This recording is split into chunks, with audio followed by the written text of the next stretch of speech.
Καλησπέρα σας. Good afternoon, ladies and gentlemen. It's an honor and a pleasure for me to be kicking off this meeting at the beautiful Senate room. I'm Daphne Gogou.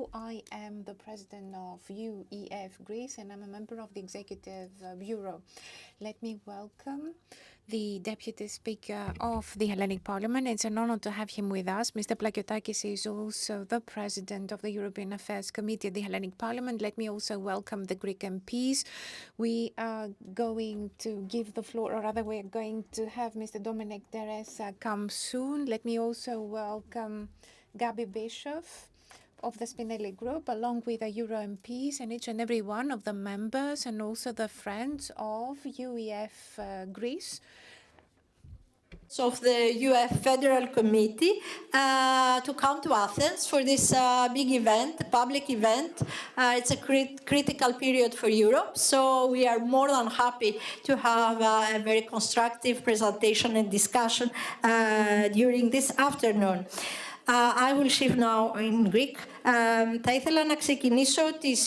Let me kick off this meeting, extending a big thanks to the Speaker of the Hellenic Parliament, Mr. Nikitas Kaklamanis. Thank you very much to the Greek Speaker for giving us this room, the Senate. Let me also extend my thanks to the Speaker because he was instrumental in putting this event together. He has afforded us scope for interpretation. There's also TV coverage and there will be cocktails at the end of the evening. Thanks to the Speaker. Let me briefly refer to our organization, ladies and gentlemen, which was established in 2019. A few months actually before the pandemic already, UEF Greece has branches in Athens, Thessaloniki, Western Macedonia, in the Epirus and in Brussels. Let me thank in particular the Sandro Gozi, who is the President Emeritus of UEF, because he had the idea of putting together a team in Greece. Let me also thank Domenec, Devesa, our president, and also each and every one of the Federalist groups and members thereof for our exceptionally good cooperation. Let me also thank the German and the Italian section and the respective members because they've been supportive through since day one, since the start of this course. When it comes to the Greek politicians, let me first refer to Marietta Giannakou, who was a politician who really believed in European integration. She was there by our side since day one. She was always instructing us, giving us advice about institutional issues and issues that were pertinent to safety and security. We have undertaken we have our own initiative in order to pay tribute to her contribution to the European edifice, and hopefully pretty soon we're going to have a positive response from the European Parliament. Having said that, let me also insist on the fact that we're a political institution, but we are cross-partisan, so we are not partisan. We are cooperating with everyone steadfastly, with all the Greek MPs who are members of the Spinelli group, Mr. Kefalogiannis, Mr. Tsiodras. They've been with us since 2019. Mr. Yannis Maniatis and Nikos Papandreou from PASOK. The two gentlemen in the beginning come from the New Democracy Party, and also Mr. Nicolas Faradouris from Syriza Left. He's also a member of the Spinelli Group board. Today's political event is a first. This is the very first time that we're hosting this in Athens, especially in the Hellenic Parliament premises. This is an event that is happening at a critical point in time with regard to Europe. There is... Let me briefly refer to what's happening. There is the war in Ukraine. I know you keep abreast of developments. You read the press. There is a crisis in the Middle East. There are dramatic developments in Gaza. There is a generalized crisis when it comes to the international and the global governance systems. I would dare say that the UN has been paralyzed. Nowadays, the UN, unfortunately, is in no position to fulfill its mission. And there are autocratic methods of governance surfacing even in the West. And there is a crisis, misinformation, threats on a daily basis almost. We are at the Hellenic Parliament as we speak, and the notion of democratic debate must be at the core of tonight's event. Where is Europe as we stand, and what can do in order to rise to the occasion, given its current structure vis-à-vis the reality today? What is that the citizens expect? Because we're, after all, a civil society organization. The citizens want a Europe that will be playing a leading role in the ceasefire in Ukraine while helping a sustainable peace that will be based on international law. Citizens also expect safety and security from all types of hybrid threats, and citizens would like to have climate change tackled by taking measures. They look forward to sustainable growth, sustainable entrepreneurship, and protecting and shielding the rule of law, respect for human rights and democracy, and measures for social cohesion. As we speak, does Europe have the right tools in order for it to work properly and to respond positively to the expectations of the citizens of the 27 member states? Can Europe, as it is today, given its current structure, can it be effective and efficient in its operations and functions, especially if we have a broad and enlarged Europe of 35, because this is the prospect? And what is our reply and response today vis-à-vis the threats that democracy is under since we have the rise of propaganda and populist parties? They don't have solutions to propose. They are just patting the backs of the citizens, especially the most vulnerable groups. This is the dilemmas that we, active European citizens, are called upon to take a stance by responding dynamically and supporting those political forces that are willing and prepared to embark on a broader dialogue that will be pan-European with a view to consulting with the citizens in order to have a better Europe, a sovereign Europe, a more democratic Europe where there will be sustainable growth and social cohesion. Greece already since the 1960s made its choice. It was inspired by the Schuman Declaration. It chose to join a European Federation eventually. This is part and parcel in the declaration. There is such a reference.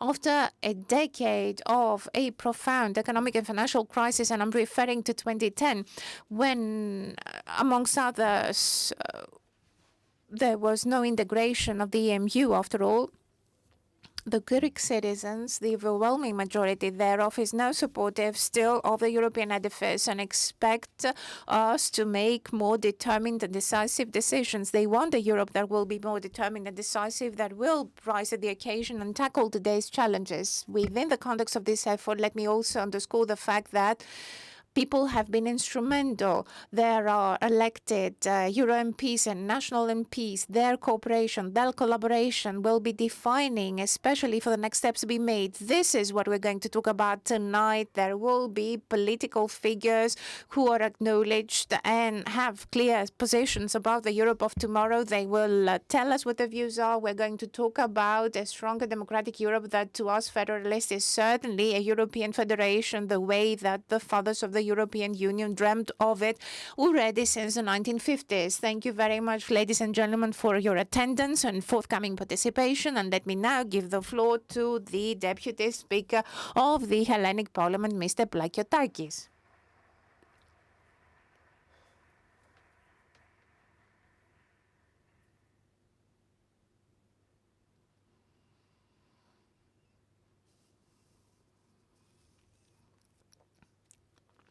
Thank you. Thank you.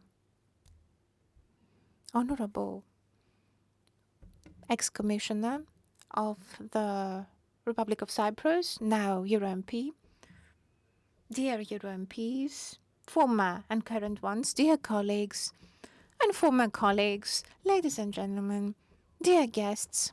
Welcome all the participants to this prestigious event, but let me allow to continue my speech in Greek. Ladies and gentlemen, this meeting of ours is happening at a point in time which is really characterized by strong and quite intense challenges. the global geopolitical instability, asymmetrical challenges, the fact that there's turbulence and there are revisionist forces and powers at the borders of Europe, all of that reminds us that Europe, as we speak, cannot just resort to half measures. Now we need clearly a strong, a single, united European voice. Our common foreign and security policy should not be a theoretical ideal. It's a precondition, it's a prerequisite for our safety, security, and prosperity. We need to enhance all the security structures and put in place a real defense union that all of that is no longer just an option, it's a necessity, a political necessity. And the enlargement of the European Union, just as long as there is sustainable preparation and very clear criteria, then the forthcoming enlargement could act as a catalyst for stability. Energy security must be a shared European cause in order for no single European member state to be prey to political extortions. And above all, it's high time we as Europe have a strategic autonomy that befits us. We are not talking about isolationism, but a sort of autonomy that will allow us scope to believe in ourselves and stand up for what we believe in. Quite often we hear people say that Europe is a big vessel that takes quite a long time to take a turn. That's a justification of delaying in or decision-making delays, but we have to stop Europe being late in responding. It shouldn't be on the defense. It has to take advantage of its power in a rational manner to prove that it can be up to par.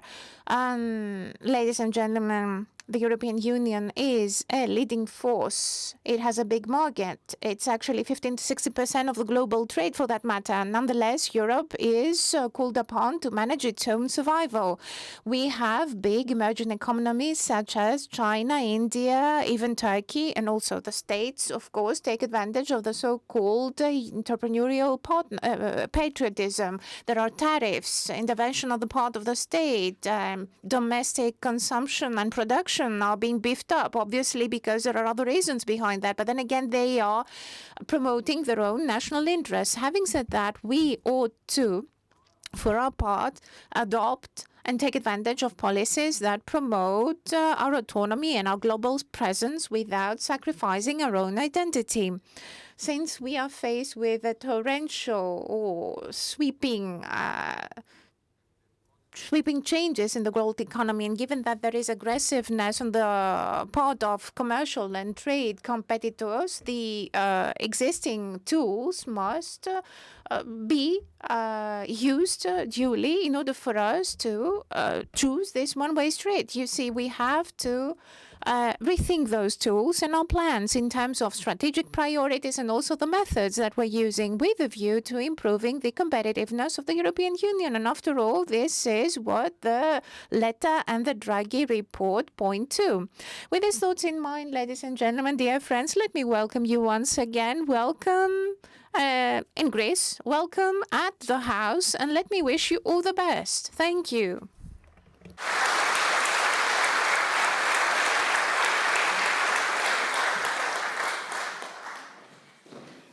Ένα θερμό ευχαριστώ στον κύριο. We would like to warmly thank the first deputy speaker. It's been an honor to have him as an introductory speaker and also for all the messages that he has conveyed. Now I would like to give the floor to Mr. Domenec Devesa, President of the UEF and also former MP with the Socialists. Domenec, you have the floor.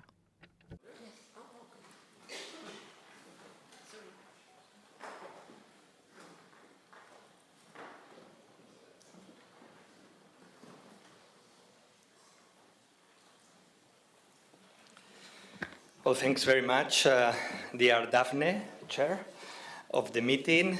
Thanks a lot to you and to the UEF Greece and all the colleagues present, in particular, of course, the members of the Hellenic Parliament and also some former colleagues of the European Parliament, former Commissioner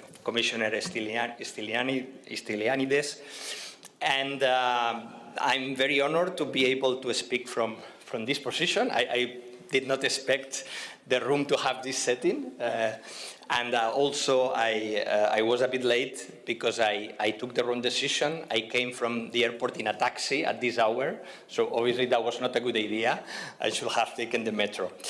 But also, I like to thank President Plakiotakis for his wise words.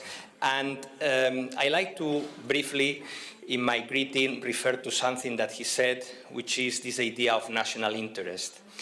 And my claim as President of the Union of European Federalists and also former member of the European Parliament is that the national interest of all member states is to come together. This is the national interest, to come together. I remember that Paul-Henri Spaak said once, many years ago, in Europe, some say there are big countries and small countries. That's not true, he said. They are all small, but some know it and some don't know it. That's the difference. But we are all small, vis-à-vis Trump, vis-à-vis Putin, vis-à-vis Xi Jinping. Just in the last hours, we're seeing another attempt of a new Ribbentrop-Molotov 2.0 pact to capitulate in Ukraine. And once again, the Ukrainians and the Europeans were not part of this negotiation. Just another example that only if we unite ourselves much more in security and defense, and hence also politically in a federal union, we have a chance of survival. In 1950, when we created the Union, when the Union was created, it was about guaranteeing peace in Europe. And the Union has been quite successful. If you think more than 70 years of peace, at least among the member states of the EU. But now it's not just about guaranteeing peace among ourselves, because war, thankfully, among ourselves is unthinkable, but it's about guaranteeing survival. And only unity can deliver this survival for us. And I'm very happy to see so many of the Greek political class and policymakers, influentials. I look forward to hear you in the table, and I count with you, we count on you to have a stronger federalist push from Greece, helping everyone in the Union. Egaristo.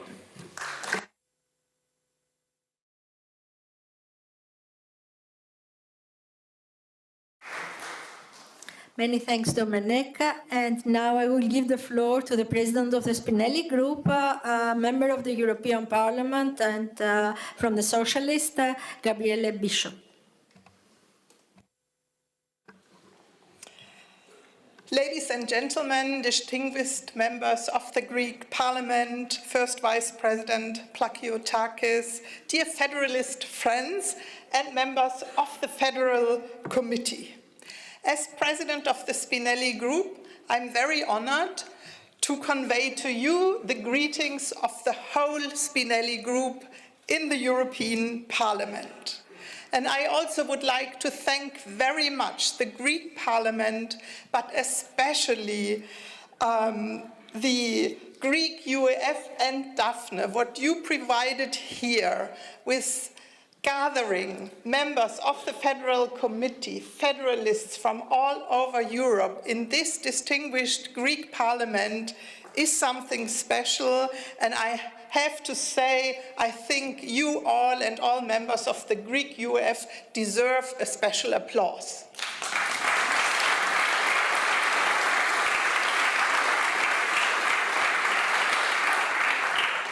I have to say, for me, it's always a special feeling to be in Greece, the cradle of democracy, and especially in times when we see that democracy is under pressure, under threat all over the world, but also, and this is very sad, also in the European Union, in the neighboring countries, and I think you in Greece know what this means.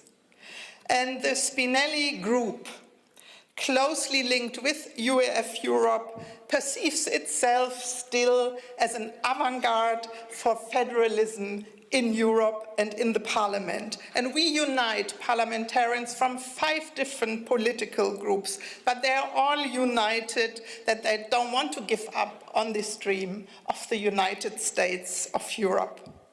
And this is why we are very active together in the European Parliament.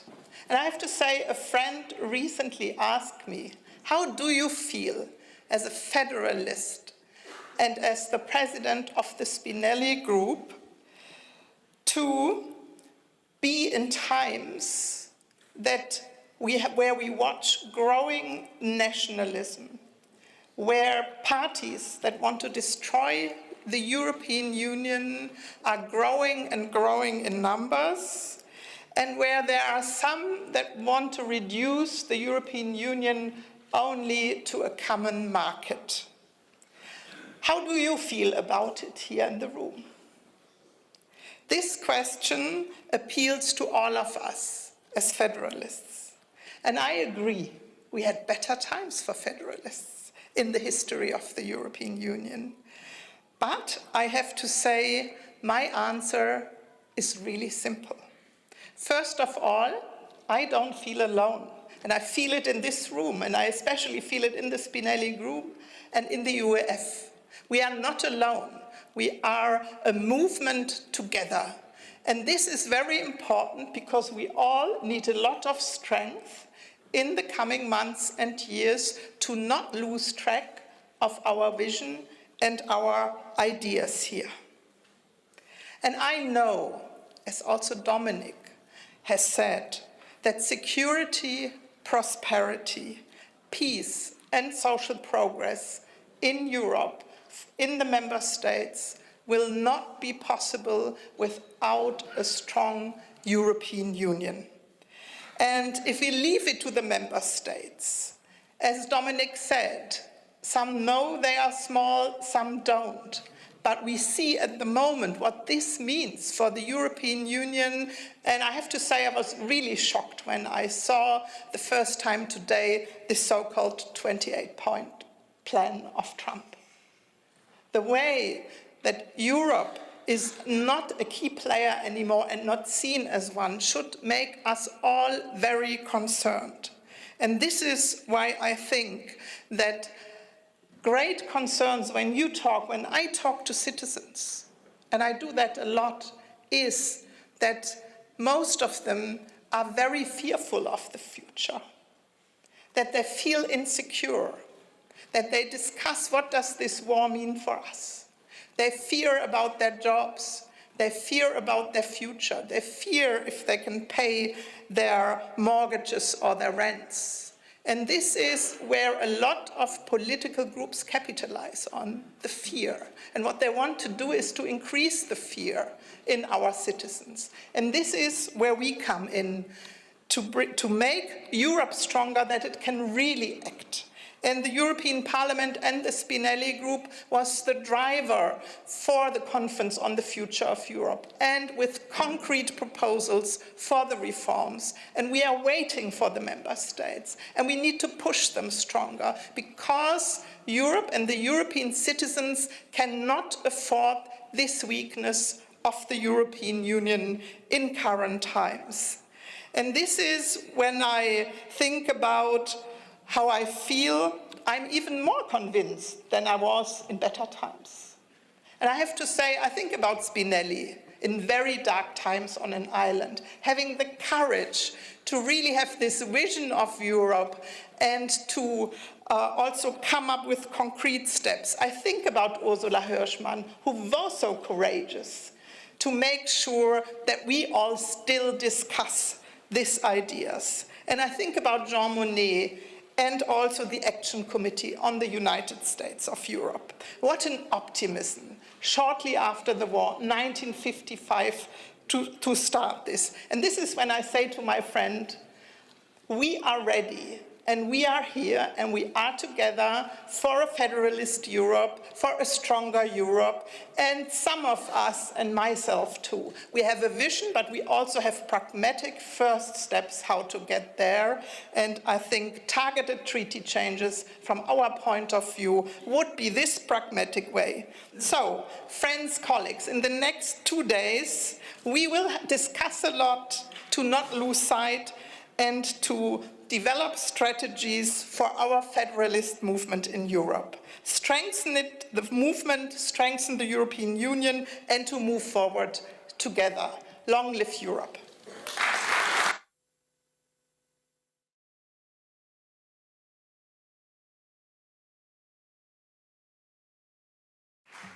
Many thanks, dear Gabi. Many thanks also to mention the woman's role and the gender dimension in the federalist movement. Sometimes we forget this dimension.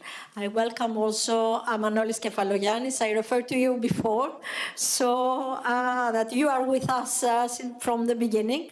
So for now, we will have a short video message from Sandro Gozi, who was really was president of the Union of European Federalists. It was really regret not to be with us this evening. And then we have a video from Josep Borrell, who's all regret not to be with us this evening. A former president of the European Parliament, former high representative, and former also Minister of Foreign Affairs in Spain. So we will see the videos, please.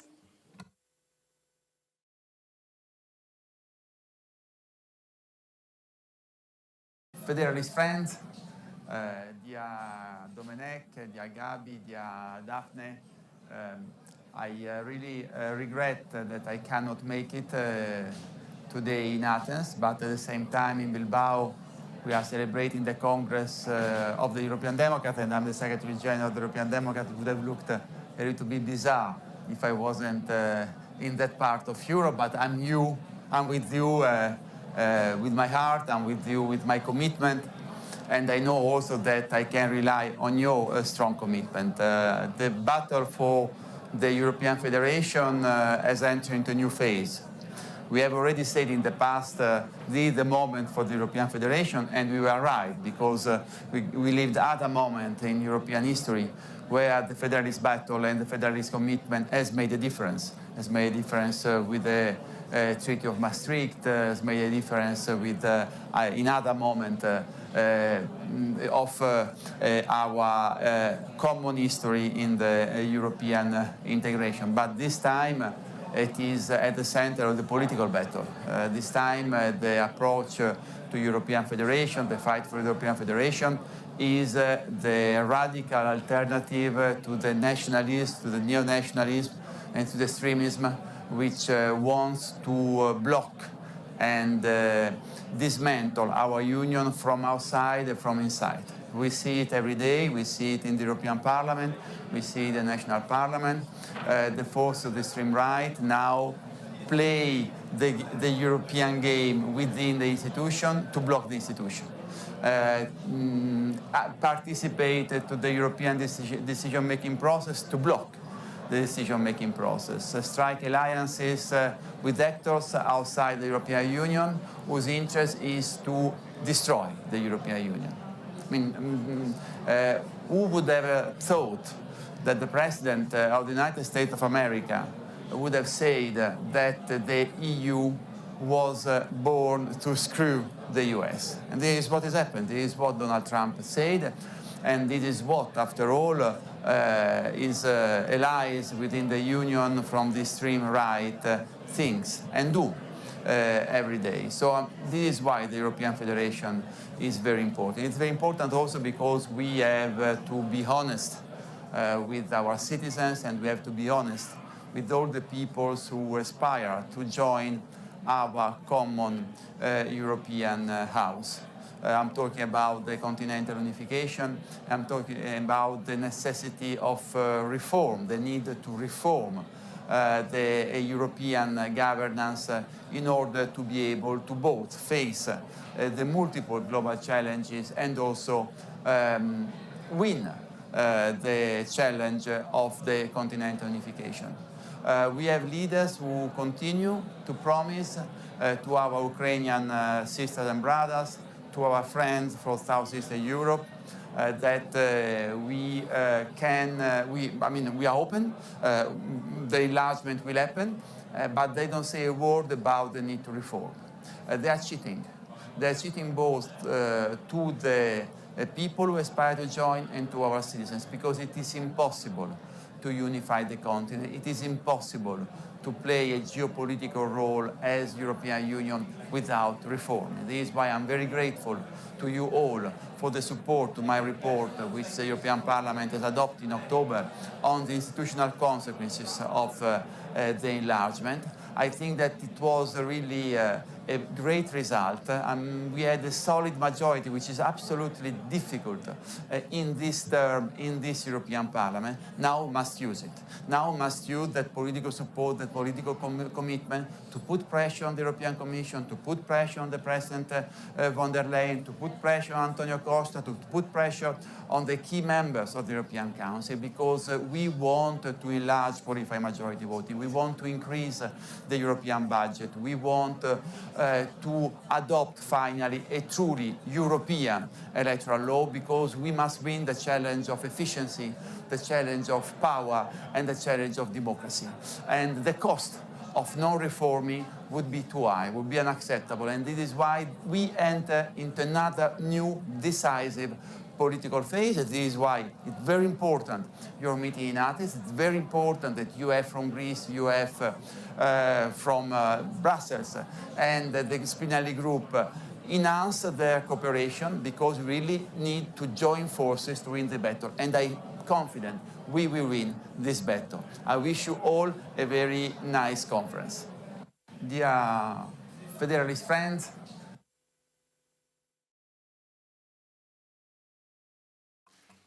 The second video, yes. Well, good evening. Good evening to all of you. It's a great pleasure. Thank you for inviting me to give an address to this meeting of the European Federalists together with the Spinelli group. I would have preferred to be here in Athens with you. It would be my pleasure to stay in Greece, but it has been impossible to travel, so I'm going to address the words by video conference. It's a moment to discuss about the future of Europe, certainly, and about what does it mean, the strategic autonomy of Europe. I remember when I went to Brussels at the beginning of the last legislature, to talk about the strategic autonomy was considered almost like a blasphemy. The war against Ukraine has still not started, and everybody was considering to talk about strategic autonomy, something like being anti-Atlantist and anti-NATO, because strategic autonomy has always been considered from the military point of view. Then the war came, and then Trump came, and this has changed the game. First, the threat represented by Russia has become much more evident for our security. And secondly, Trump represents the end of the American protectorate from a military point of view of the Europeans. And this makes the autonomy much more important, much more necessary, and now everybody wants to talk about it with respect to the threats that we are facing. Autonomy means to be autonomous with respect to someone. We are autonomous with respect to someone, either our neighbors, our family, our employee. Autonomous with respect whom? Well, first of all, with respect to the American power. We want to have our own capacity to defend ourselves. It doesn't mean that we are against NATO. NATO has been the framework for the territorial defense of Europe. The problem that it looked like the Americans doesn't want to participate anymore in this framework. And even if they want, it's not sure that they will fulfill their commitments. So we have to build a strategic autonomy for the Europeans from the military defense point of view. And this is going to be very complicated, very expensive. It will touch at the pillars of the European foundation, because defense military is the last resort of sovereignty. And if we want to build a European army or a common European defense policy, we have to advance much more on the political integration of Europe. And secondly, there is a big elephant in the room, which is China. We have changed our dependency from Russia, from the point of view of energy, and now there is new dependencies appearing on the horizon related with critical raw material and the digital war between China and the US. And this is another meaning for autonomy. Now we have to be autonomous with respect to the new actors, in particular from China, and we have to look which is the role of Europe and the big battlefield, the big digital battlefield, which will decide the future of humankind from the technological point of view. So this is a great occasion for Europeans to advance on the political integration about the federal path, because without more political integration, certainly we will not be able to build a common defense, and we will not be able to have a role on the geopolitical stage between China and the US, not even on the Middle East problems. We have been quite irrelevant on the Middle East issues because we have been divided. And when you are divided and you don't have the capacity to speak with a single voice, or at least to talk in the same terms, when some members are strongly supporting Palestinians and others are still supporting Israel, whatever Israel does, and you mean what you know what I mean, then it's the US who takes the lead and is Trump, let's like it or not, who has been pushing for, I'm not saying a peace, but at least a ceasefire. So we need more political integration. But is there will for this more political integration? Is there the political capacity to advance in order to make European a real geopolitical player? I have my doubts. I have my doubts from the point of view of the will of the governments and from the point of view of the society.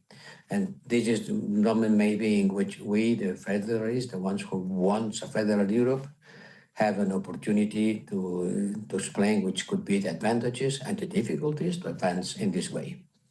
So thank you very much for inviting me to give this short words, this short address. I wish you to work a lot. And I hope that next time I will be able to be in Athens and enjoy Greece. So thank you very much and good work.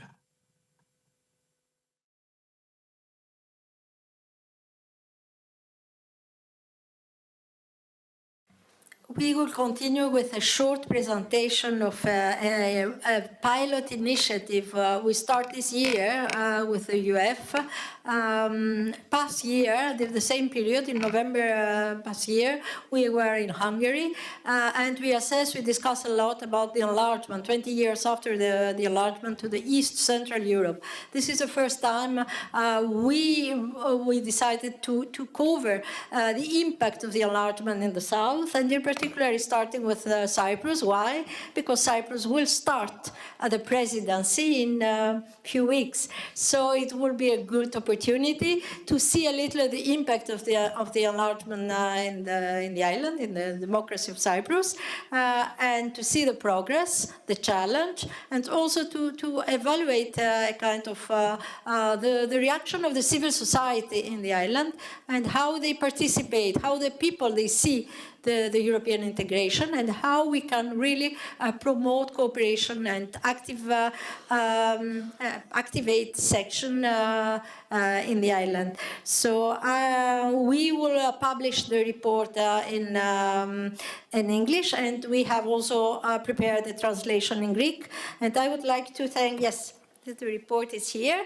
I would like, before giving the floor to former Commissioner Stylianidis, former Minister Stylianidis, who's a very well-known and very appreciated politician at the European level. I would like to thank the President of the Democracy of Cyprus and also the presence of the Ambassador Augustidis here among us. We really appreciate the participation at the top level and of all political parties parties in Cyprus to this small effort we initiate in this report. You have the floor.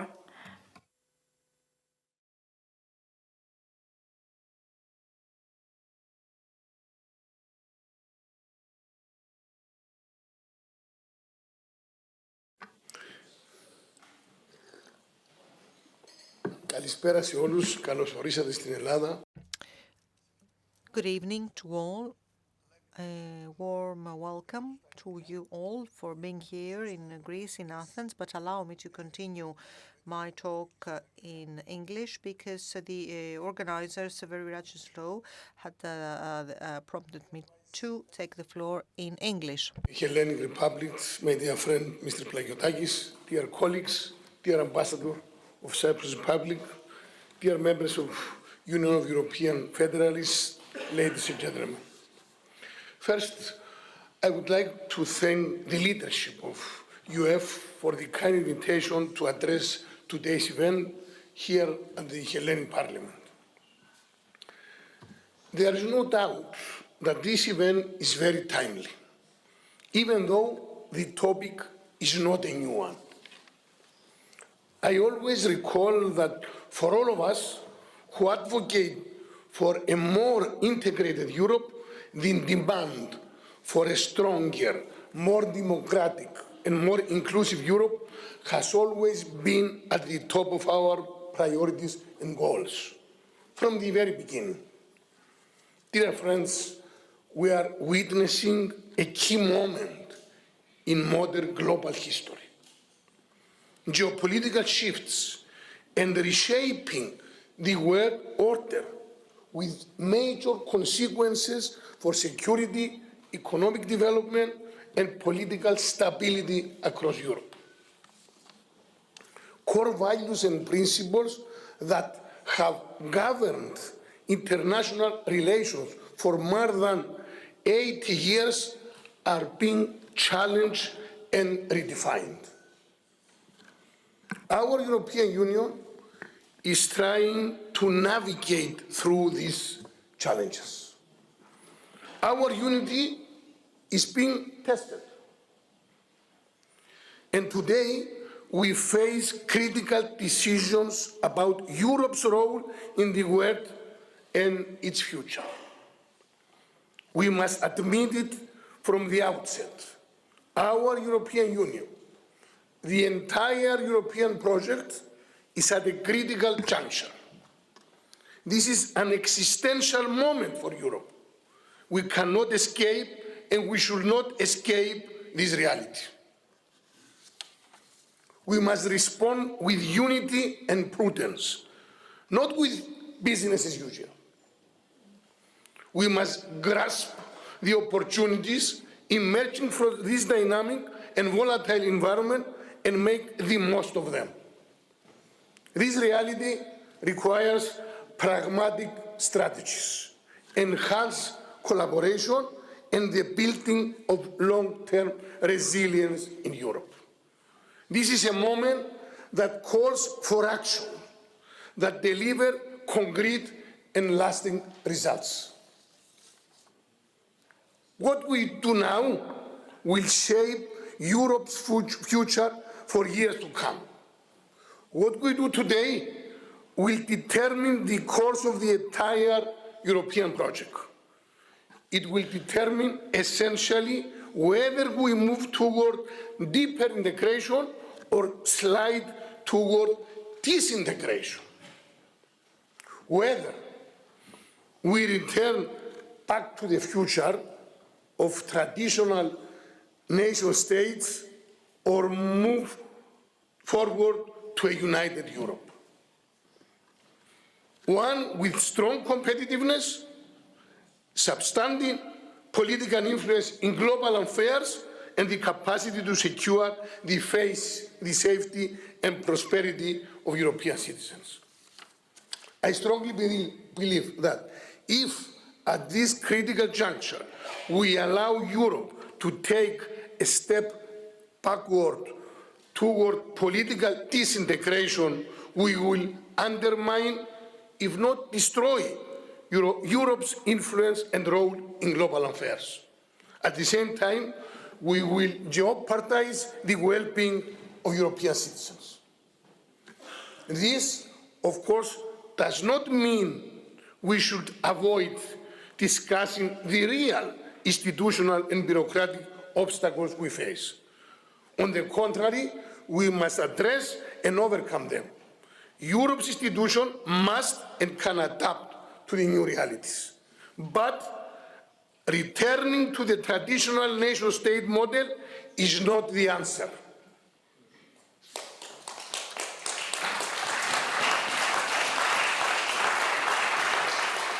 What we need is to minimize institutional bureaucracy and inertia while moving toward deeper integration. These two tasks can and should go hand in hand. Today's event offers a unique opportunity to reflect on this issue, to take stock of where we stand, to identify where Europe is strong and where we must improve, and to reassess Europe's position on the global stage.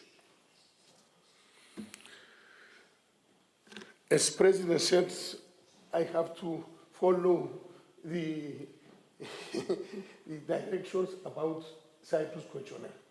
So, before I conclude and take into account the presentation of the questionnaire for the Cypriot EU presidency, allow me to make 4 general points about Cyprus and the European Union.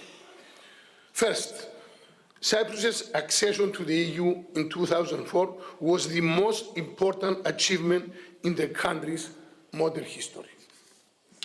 The credible and prudent leadership in Nicosia and Athens under President Glafkos Cleridis and Prime Minister Kostas Simitis was instrumental in overcoming many obstacles and securing Cyprus' full membership in the European Union without a prior resolution of the Cyprus problem. Those of us who live this process closely can fully attest how difficult and demanding the road to accession was.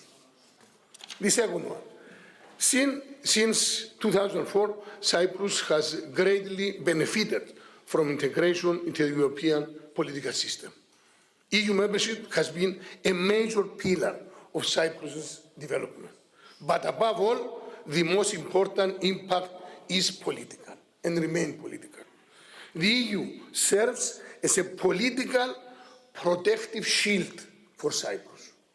Whatever form a resolution of the Cyprus problem takes, it will require European approval, and its implementation will take place under a European institutional umbrella. This will safeguard the viability and sustainability of any solution and ensure the establishment of a united European Cyprus.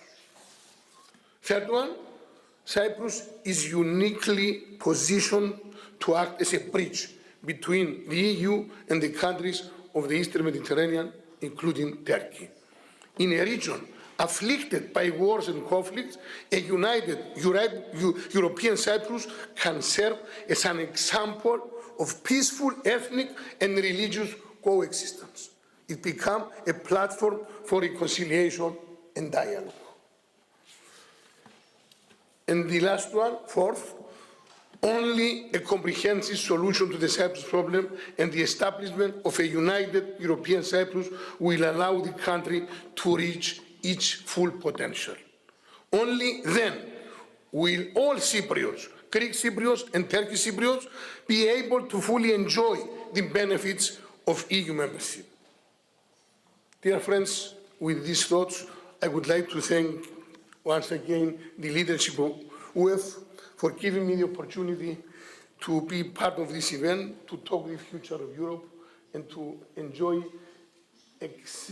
really extraordinary intervention with very substantive European view and fresh. Thank you so much.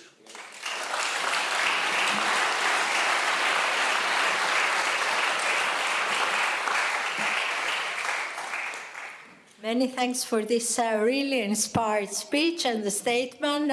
It's really, I'm really impressed. Thank you very much for your time and for reply to the questionnaire and accept to be with us and share with us your views. So we pass now to the first panel. The title is Global Crisis, Geopolitical Crisis, Common Foreign Policy, Strong Europe, Defense and Security, Enlargement, Energy, Strategic Autonomy, a long list of main important topics. We will have around 1 hour. We have an excellent moderator, Angelos Athanasopoulos, very well-known journalist, press director in the EPP. I will give to Angelos the floor and he will present the panelists. You stay.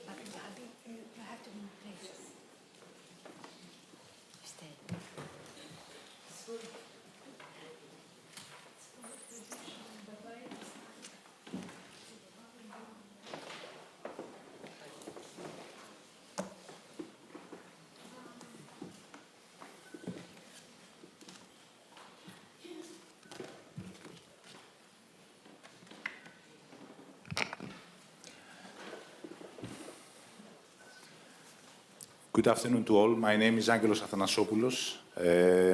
I would like to thank UEF and the Greek section of UEF and personally Daphne Gogou for the invitation to moderate this panel, this excellent panel of speakers.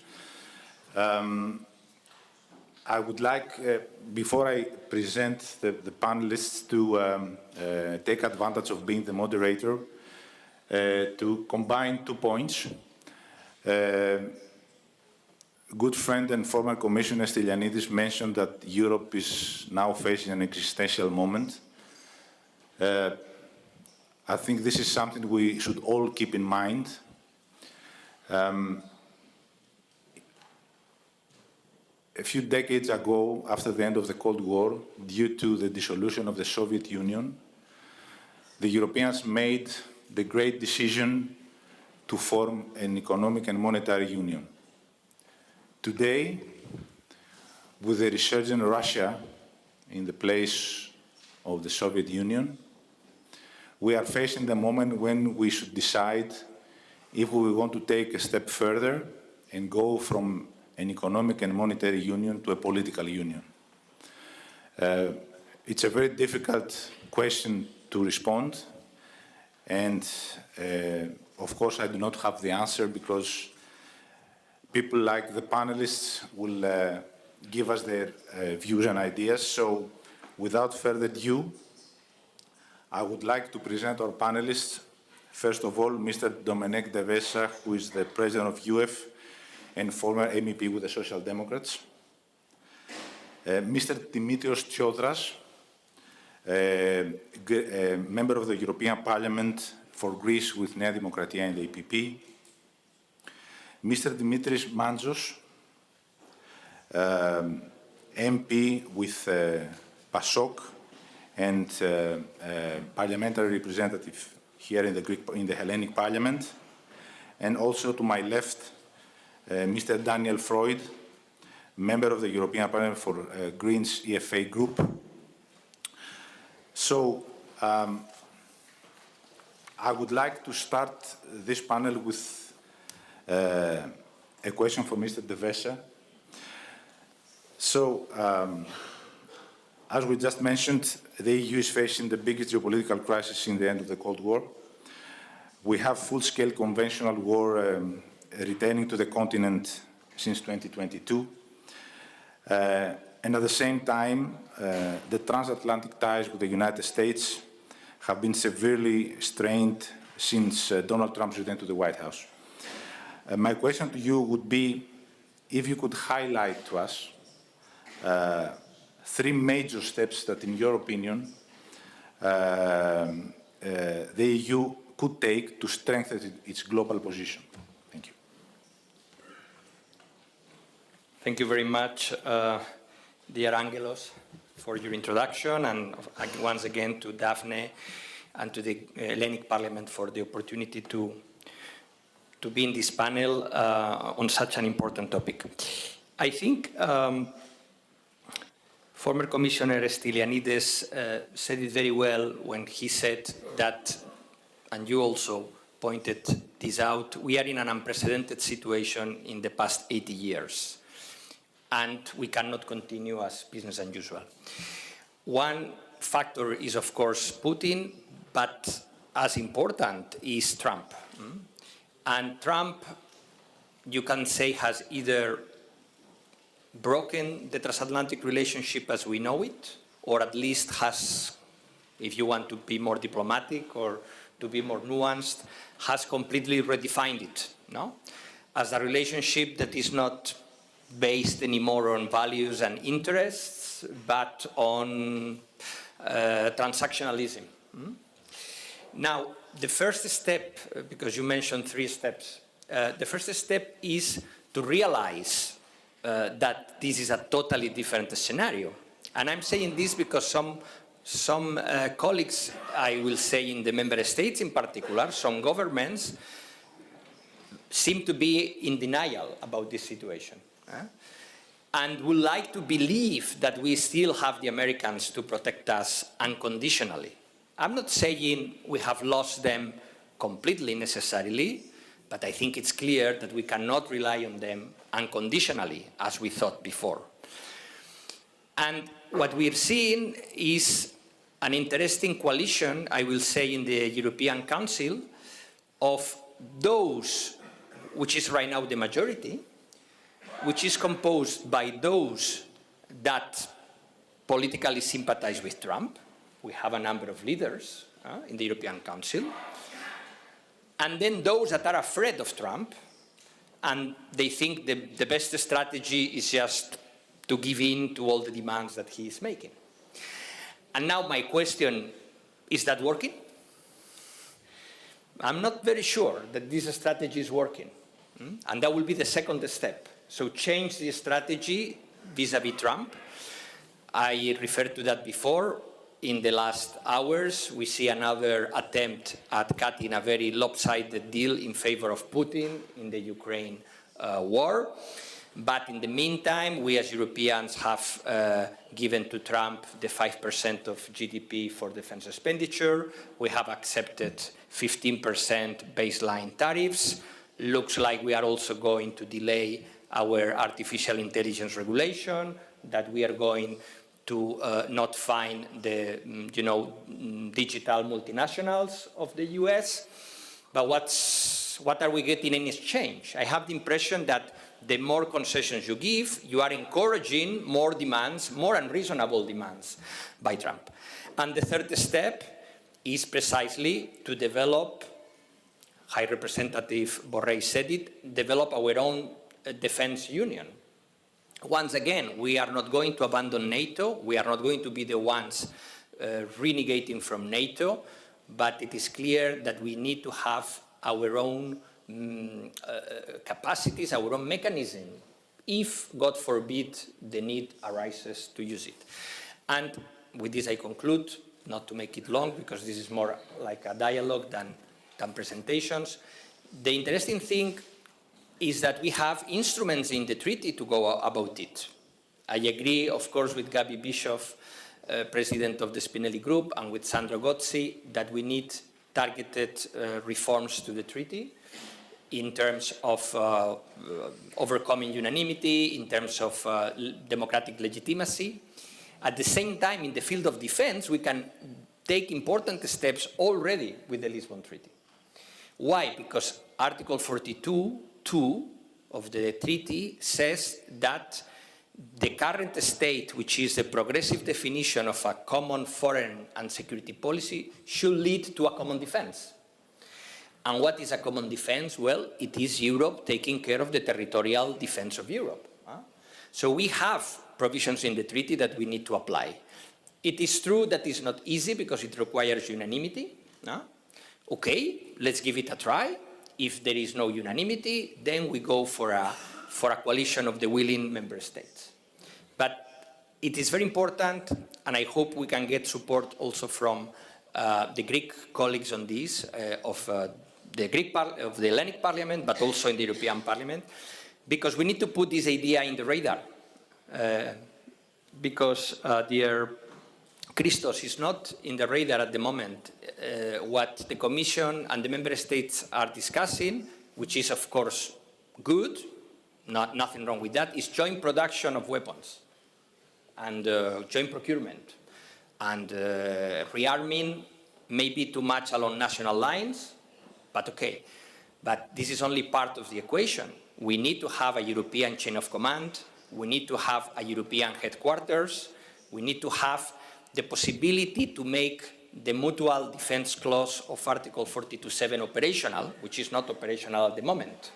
Once again, if God forbid Russia attacks Lithuania tomorrow, and then Lithuania invokes the mutual assistance clause, well, there is nothing written down at the EU level to react to the situation. Thank you.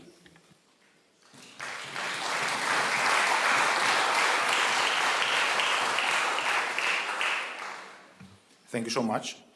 And I would like to turn to Mr. Theodoras, trying to understand what's happening with the term which has been the name of the day in Europe over at least the last 5 years, which is strategic autonomy. It's a quite wide term, sometimes not very easy to define. And it also seems that in certain areas we're still far away from it.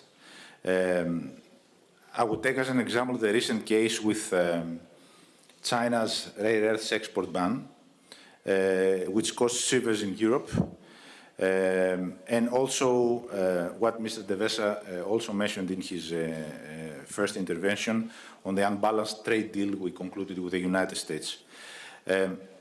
As time is of essence for Europe, my question is if there's a rapid way to close these vulnerabilities, and if there are any concrete steps we can take to do this.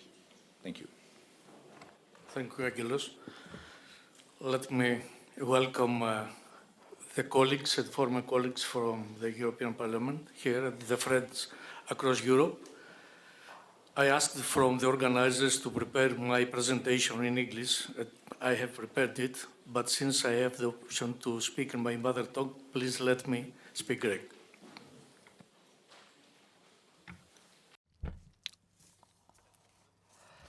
So, after the Second World War, we have become consumers of security, as we commonly say so. So we put all our eggs into the US. So the first step for unification in the 50s stumbled before an obstacle, that is the rearmament at the level of Germany. So we let things take their course on their own. However, today we're faced with global challenges, and the United States of America turn their eyes especially towards Asia. So the issue and the question of the European strategic autonomy is a very prominent issue on the table of the discussion. So the question is, what could be the concrete steps towards this strategic autonomy? We have been discussing about a common defense industry, essentially.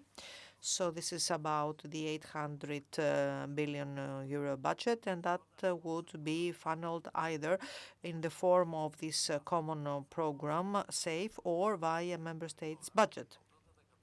So far, 80% of Europe's armaments are purchased outside the European Union, in particular from the United States of America.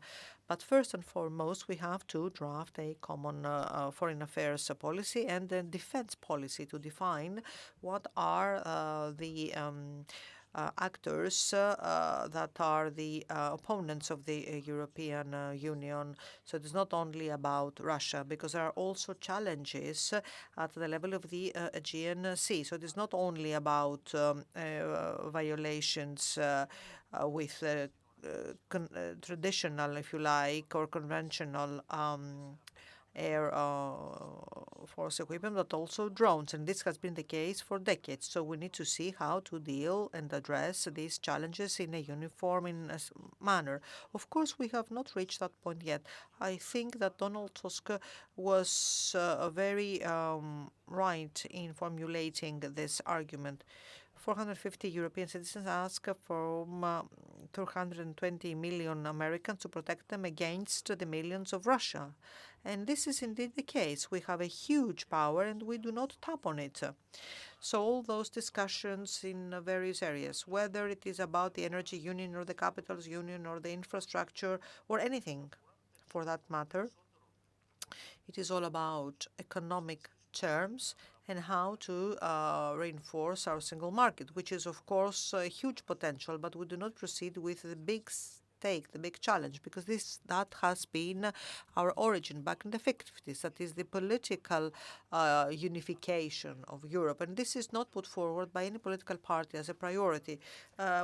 Myself, at the level of the European People's Party, I am being considered, as a romantic sometimes, or somebody who is not to be taken so much seriously. However, this should not be the case. So there is an agreement at the level of the United States. Of course, it has not been a balanced one, but the dilemma was, will you have a deal or no deal at all? That would be a major factor of insecurity for Europe. 1.6 trillion of currency of Europe when it comes to trade balance. So we have the American market of 400 million, but they are also in dire need of the population of the European Union, which accounts for more than 800 million. I believe that we will proceed to do better in the future. According to the Eurobarometer, what are the views of the European citizens? Because the percentages are higher than ever since many decades as regards the common path. So they require for a common response. And this is absolutely rational, because even for large countries such as Germany, 80 million people population, vis-a-vis the United States of America of 220 million people, and as compared to China of almost 2 billion, you realize that Germany would feel much stronger if it took, let's say, a position on behalf of the as a united European Union. So indeed, this is a major challenge for us, and this is also an argument for us who are part of the Spinelli group, but it is also very important for the citizens of Europe to strengthen our voice towards this direction. So what are the steps? It is a good thing to discuss about the defense industry in Europe and support the single market, proceed with the capitals union and the energy union in order not to have those peaks and troughs at the level of energy prices. So all those steps are to the right direction, but we need to make the major step and proceed with the political unification, integration, and I believe that from then on we can make much faster progress across other areas, that is energy union, infrastructure, common defense, and so on, provided that there is an entity and a position and a stance as in one voice instead of 27 voices, as is the case today. Thank you.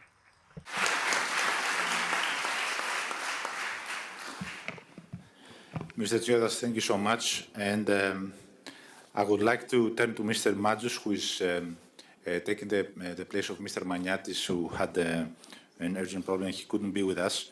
Mr. Madjous, I would like to turn to a subject which was mentioned by at least a couple of our speakers before, the return of nationalism in Europe and the risks of it.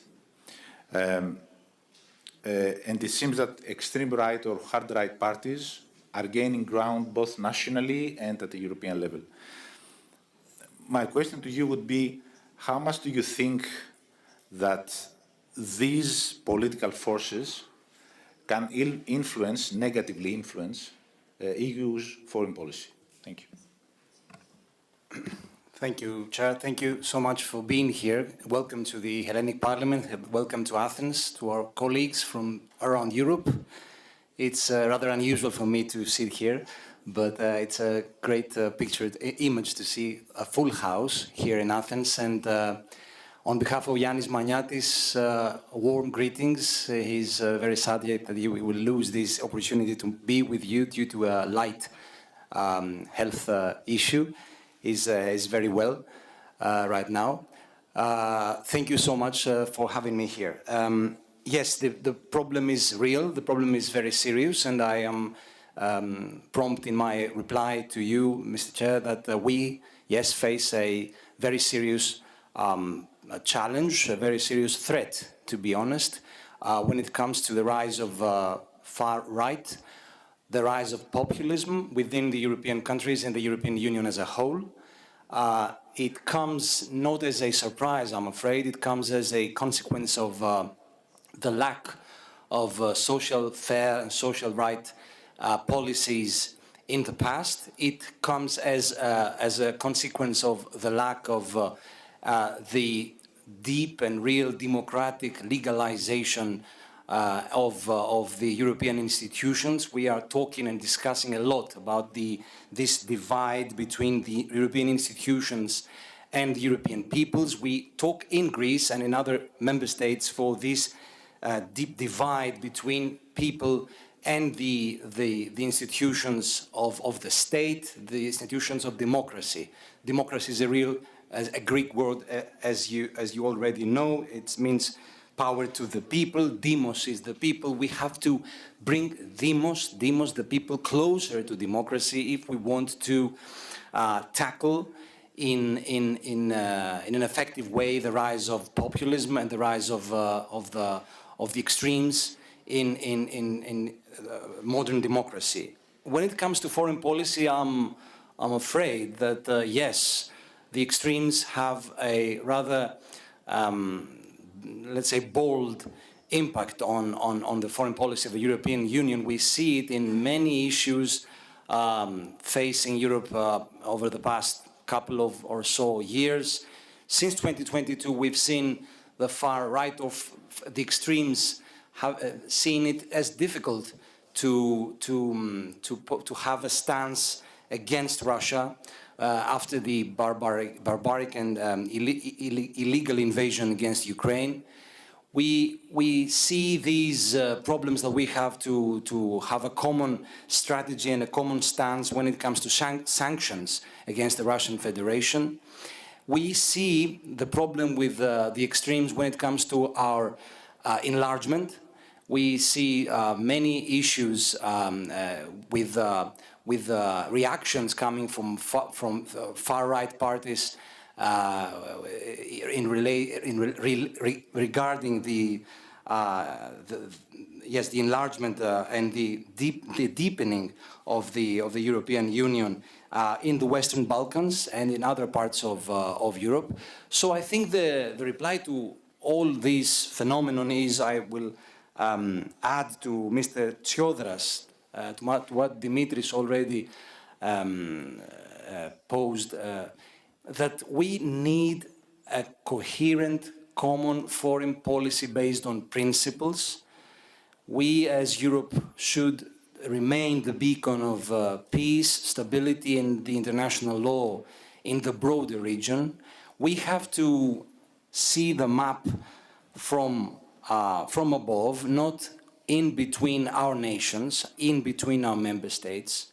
We have to imagine a politically unified Europe, not only on the monetary and financial level, that we succeeded after so many turbulences and problems that here in Greece we felt them even more severely than in other member states. We have to move from the financial and monetary level towards the political level. I think after the Russian invasion and given the other threats and the other kinds of revisionism around Europe, Turkey is another threat, a real threat posed against Greece and Cyprus, we have to be even more bold in our response and work even harder for the political union of the European Union. Political union means, political unification means common foreign policy. It means, yes, joint production in defense, joint procurement. We even means European army, a European common defense unit at a certain point. We as Socialist Democrats and we as PASOK, the member of the Socialist Democrats in Greece, have been vocal in support of such measures. But of course, we are far from there. For the time being, we have to agree on principles. We have to agree that we need each other and we need European Union more than ever before. Thank you.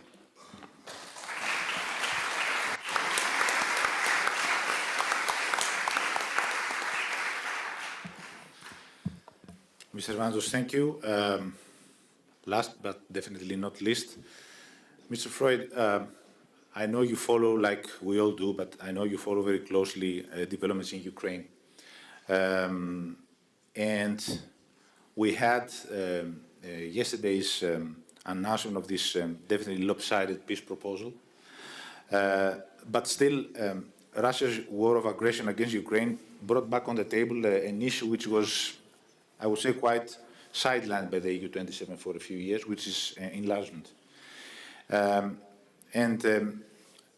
There's a wind of change as far as enlargement is concerned, and the fatigue that was connected with it is, let's say, has somehow ended. But there's still ambivalence concerning the next steps. So my question would be,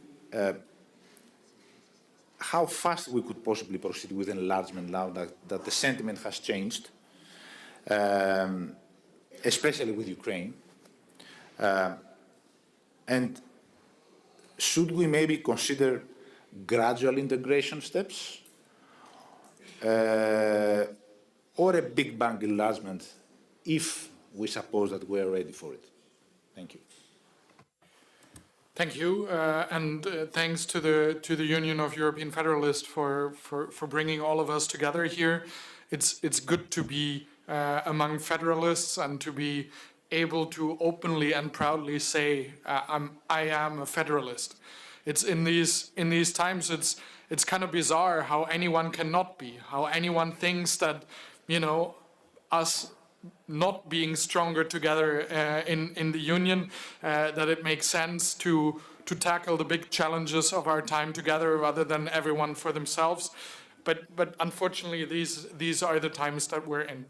You rightly say that the full-scale invasion in Ukraine has relaunched the debate on enlargement, which had sort of fizzled out. I would say some would maybe use much stronger language, and I think this is to some degree down to the enthusiasm of the Ukrainians. So if you ask me as well that question, how fast or how long will it take for Ukraine to join the European Union? I think first and foremost that depends on the Ukrainians and obviously on the question of peace in Ukraine. But when, you know, I mean, the European Union is often accused of being bureaucratic, and often that accusation is false because we manage to replace 27 sets of rules with one set of rules. But there are instances where it's true, and I learned when Ukraine applied to be a member of the European Union that the first step for a country to apply to join the Union is that the country has to fill out a 5,000-page questionnaire. And no country has ever delivered their replies to those questions in quite a speed like the Ukrainian government. That civil servants, under daily attacks of drones, of missiles, within weeks, manage to reply to those questions, I think tells you something about the enthusiasm, the dedication, the motivation that the Ukrainians have in joining. So I think this has to be taken seriously, and how fast ultimately this can go. You know, I think if they deliver the reforms, if they deliver the integration of the acquis communautaire into their rules, this could potentially go reasonably fast. But I think the integration of Ukraine and other countries that have asked to accede to the Union is not only a question to those countries. It's not only up to those countries to change and to adapt to the European Union. It's also for the European Union to be ready. And welcoming a number of new member states, and particularly large ones like Ukraine, puts makes it very clear that we have to change, the treaties, that we have to change the way that the European Union functions. And I actually think, we already need to change the way that accession works. I mean, that there is a unanimous decision at the end, whether a country joins or not. I'd even be open to debate whether that should happen by majority, but there seems to be a large agreement, that everyone needs to agree. But do we need to have 150 unanimous decisions on the way there for every single chapter, opening, closing, time and again, giving people like Viktor Orban basically the possibility to blackmail us, to extort money or concessions or something? I don't think that is a sensible way of working. What might have been in the beginning of the Union something to protect the smaller member states like Luxembourg from the bigger ones like France, Germany, and Italy, today in a Union of 27 is mostly really no longer a tool for the protection of vital national interest, but it has become a tool of extortion and blackmail. And I think this is something that we have to address, particularly, and we have talked a lot about the geopolitical situation already, where the veto basically has become a security risk. There have already been thought experiments by previous speakers what happens if Russia invades a country. If then one member state blocks our joint position, we don't even have an opinion on that. We have resolved now to making 26 member states statement at EU summits, somehow trying to circumvent the veto on Ukraine positioning, for example. But it means that officially the European Union, the summit of the leaders, doesn't have an opinion on what's happening in Ukraine. And if we don't have an opinion the moment that this becomes a real security issue, and we already have drones flying over EU territory, we have fighter jets flying over EU territory, I think this is something that we need to address. So the question of enlargement depends on those countries that wants to join, but it also depends on us to make sure that we're ready. And let me finish with that last thought. I have to say it's frustrating to see, and sometimes it's particularly those leaders that speak about, we need to bring in Ukraine as fast as possible, that seem to me the least serious about that, when they are at the same time the one blocking any kind of debate on making that possible by adapting our union to be able to accept Ukraine in.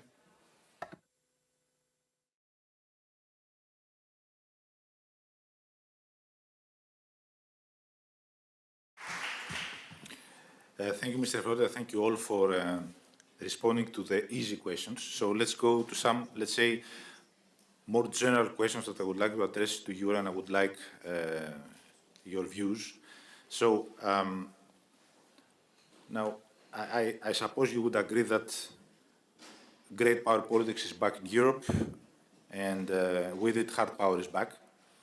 And the EU maybe still looks a little bit like a dove in a world of hawks, or, as I'm sure you all remember, what the American political scientist Robert Kagan said back when we had the Iraq War, that Europe comes from Venus, but we live in Mars, if I could paraphrase him a little.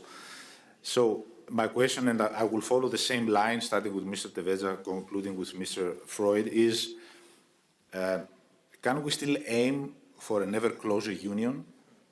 Or we should think more realistically, maybe in terms like pragmatic federalism, like Mario Draghi recently mentioned, or a Europe of two speeds or concentric formations, or even coalitions of the willing, like Mr. Devesa mentioned.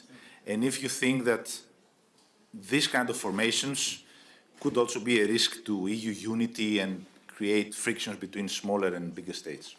So, please. So thank you, Angelos, because this is really a key point that I'm very happy to address it. Well, I think we have to be open to different possibilities. The ideal scenario, of course, is acting at 27. And this should be the first option to be put in the table. And this should not rule out, if this is not possible, like a vanguard group, particularly in defense and security. And by the way, this is something that we have seen in the past, or even in the present. The euro and Schengen is not yet for everyone, unfortunately. But of course, we could not wait for having the euro that everyone was willing to be there. And now we'll have Bulgaria in the 1st of January. So this is a work in progress. Hopefully, we will get there, and same with Schengen. Now, the problem for me is not which of these two strategies, but the unwillingness of, it seems, the majority of member states to follow neither of them. This is the real challenge, no? So you see that, okay, you have 42-2. I have discussed this with Luisa many times. Very difficult road, unanimity. But okay, no one is saying, okay, Antonio Costa is not going to the European Council and having a change of views, no? How about activating the common defense? Do we have 27? No? Then we can try something else. So this is really the problem, that either member states are in denial about what we need to do, or they know that we have to do it, but they don't like it, which also happens in politics. Why? Because from the perspective of member states, okay, particularly national bureaucracies and some members of the political class, we have given up trade policy to the EU. We cannot do trade deals anymore. We have given up the currency, which is a symbol of national sovereignty, as not so many you can find now. But now we are also supposed to give up defense and the army to Europe. So does it remain for national sovereignty? And now we have to make a true political union with an empowered European Parliament and with less unanimity, as Daniel explained very well. It seems that my reading is they know we have to do it, but it's like when you have the wisdom teeth and you know you have to remove it, but until it's really, really painful, you go to the dentist, no? This is the situation in which member states found themselves. What can we do about it? Well, it's very good that we're here with members of the Hellenic Parliament, because member states' governments answer to their national parliaments. And it is very clear that the European Parliament is in the line we are defending, because, and thanks to Daniel and Gabi for their work, because they have approved already 3 resolutions saying we need to create this European common defense. But what's the opinion of the national parliaments? Are they happy with their governments blocking this possibility, either at 27 or by a vanguard group?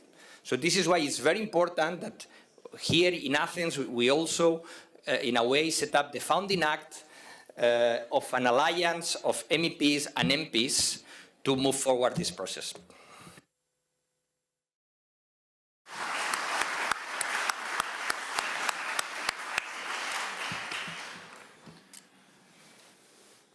Thank you so much. I like what you said about the wisdom teeth and the dentist, but I don't know who's going to be the dentist, and maybe the other panelists have a response to that. So, Dimitris, please. Yes. Since everyone in the panel speaks in English, please let me speak also in English.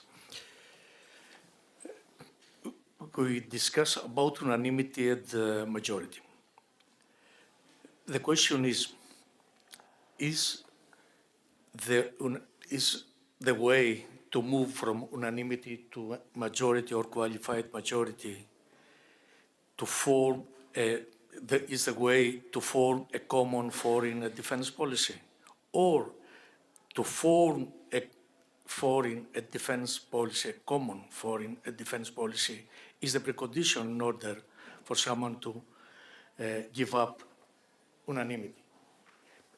There is the example of Luxembourg, but Luxembourg lies in the center of Europe, between Germany and France. And of course, there is not a threat from Germany or France against Luxembourg, but it's not the same for Cyprus, let's say, or from Greece, who are in the different part of Europe where there are threats, not only from the Middle East, but is a threat from Turkey that is clear. We are in a state of casus belli from the Turkish parliament. So we are eager to say that we have to form a foreign policy at the borders of Greece or Cyprus or every European member state to be European in order to have a qualified majority, no someone to block the decisions. But we are not here. I think that we have to move to this direction and then to discuss all these issues. I think that the European Union has the power to incorporate countries. I had a discussion with Andrius Kubilius, now the Commissioner for Defense. And when we discussed about the enlargement at Albania, Northern Macedonia, and so on, he told me that when we joined the European Union, the Lithuanians were behind you at Portugal, and now we are ahead of us, ahead of you, because of the strength of the European Union. So I think that we have the strength to assimilate countries, to move forward, to enlarge our union. But first of all, we have to move towards a common policy, and because security now, the second concern of European citizens. The first one is the cost of living. The second is security. If the citizens of Greece don't feel secure under the umbrella of European Union, it's not easy to say to someone that we have to abandon unanimity and to go to a qualified majority.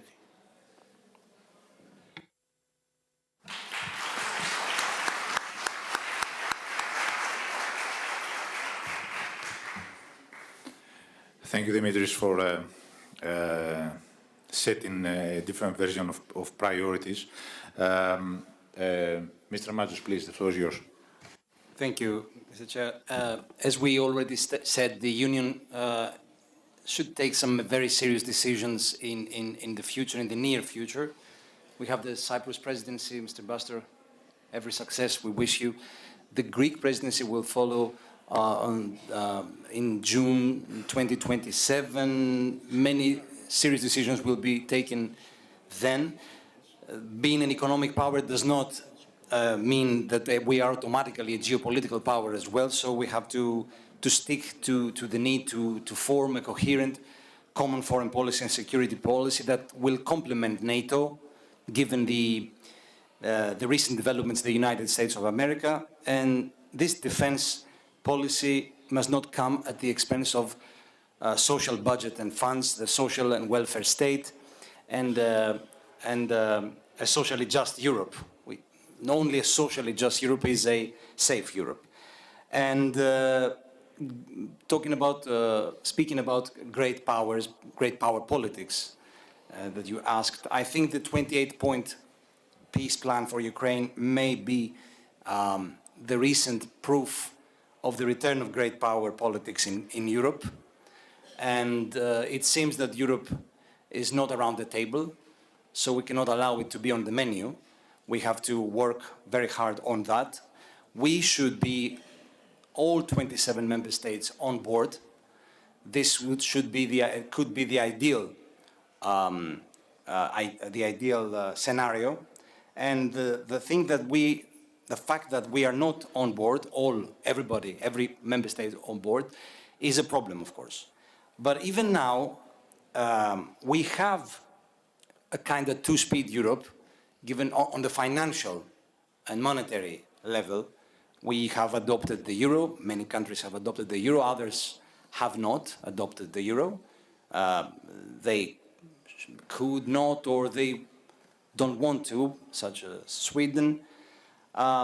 So it is reasonable, especially in the field of defense, which touches the very core of the statehood, that not all member states are ready to take the next step. For Greece, it is in our interest, of course, to see greater cooperation in defense, but this deeper and closer cooperation must follow rules, specific rules and principles.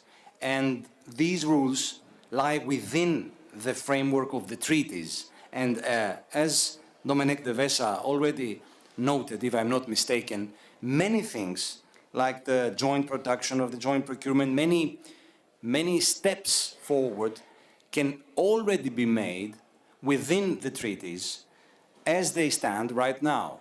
So we have not any time to lose, any more time to lose. And we have to work on the treaties and the framework already in our disposal to enhance our cooperation, which can be extended beyond amendments, where it is currently limited.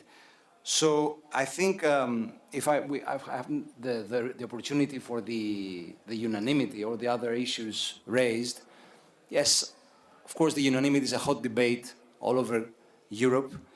As it is already known, we have the issues of security and the geopolitical challenges faced by other third parties, third members, third countries, like Turkey, for instance.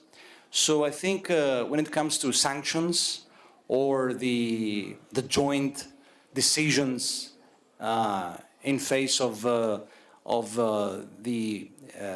breach of the international law, for instance, the Russia-Ukraine war, the Russia invasion to Ukraine, yes, we could discuss on the issue of unanimity in another light, in the light of the new developments. But when it comes to enlargement, I'm afraid that when we form a family, in order to accept a new member in the family, in the community, we have to have everybody on board. Every member of the community, of the family, of the union, have to have their own say, and the unanimity should remain there as a rule regarding the enlargement process. But I will take this Mr. Freund's point that we have to work harder to encourage future member states, candidate member states, to deepen their reform, deepen their efforts to reform in the fields of the rule of law, in the protection of minorities, the judicial system, encourage them, recognize their progress actively, and thus make it easier for them to come closer to Europe. Then it will be much more difficult for any member state in the European Union to object when they, the candidate member states, prove their willingness and their readiness to be part of the family. Then the rest of the people and the rest of the countries already in the family should not have any objection when the crucial time comes. I think this is a two-level procedure that could actually work finally for in the benefit of Europe. Thank you.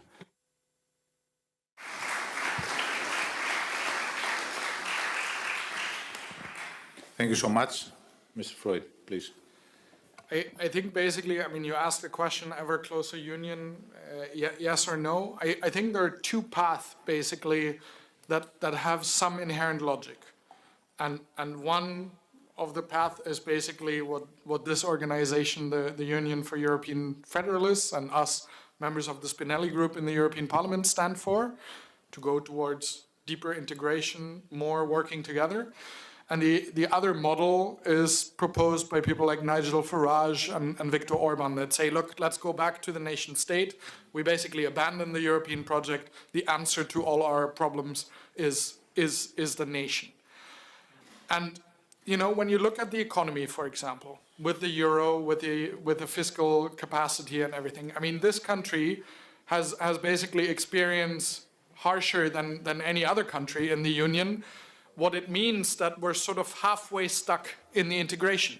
We have adopted a joint currency, but we don't have a joint social policy, we don't have joint fiscal policy, we you know, haven't really invested against the crisis, particularly not the euro crisis. We thereby made it much longer than other parts of the world.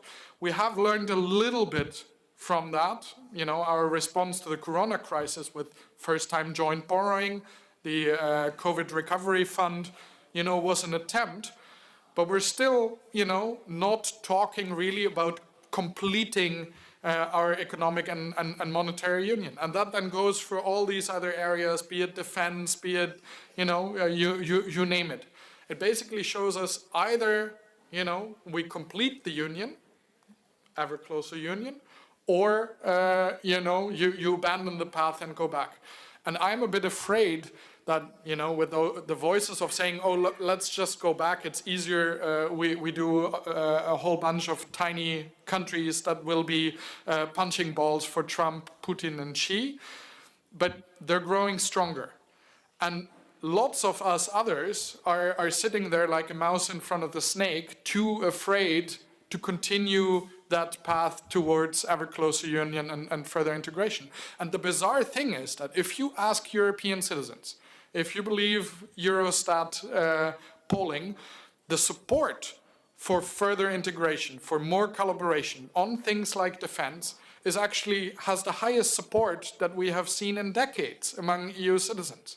And the bizarre thing is that while citizens are understanding, look, we have no chance alone, we need to stand together, we need to defend ourselves together, the leaders in the European Council, I would say, are the least willing to actually move in that direction that we have seen in quite a long time. I mean, let's look back at the last EU treaties that we made. You know, we used to make new treaties every 4 to 6 years between 1989 and the current Treaty of Lisbon. Every couple of years. Now, for 16 years, we have been stuck. And we had the financial crisis, we had migration, we had COVID, we have war, we had a member state leaving us, and we're unwilling to adapt the union to these new realities, to all these crises, and to deliver the answers that citizens ask for us. So I think if we don't want to frustrate this large majority of citizens, well, this is what we have to do.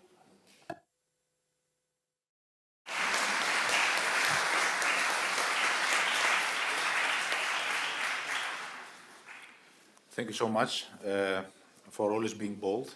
I would give the floor to Mr. Devesa for a very, very short comment, and then I will conclude the panel so that then I can call my friend Yannis Papageorgiou to take over on the other issues of MFF, single market, and all this. So, please. Thank you for your patience, dear Angelos.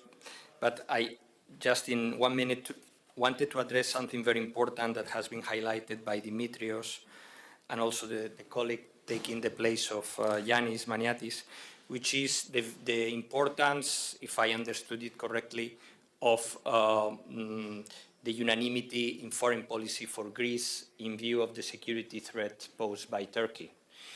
And I think it's very important that we address this matter because and we provide a solution to that, because the Greek political class in general is very pro-European, and then we cannot really, how to put it, have an issue with overcoming unanimity from a Greek perspective, let's say.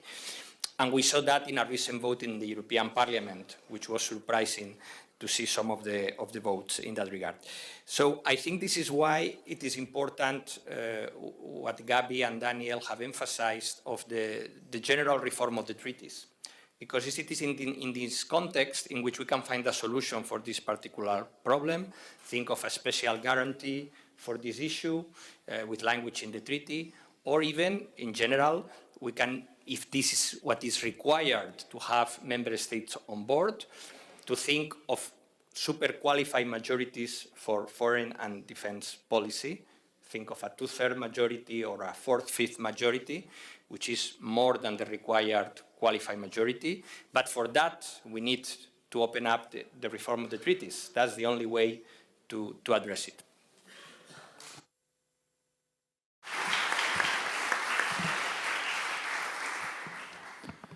Domenec, thank you for this.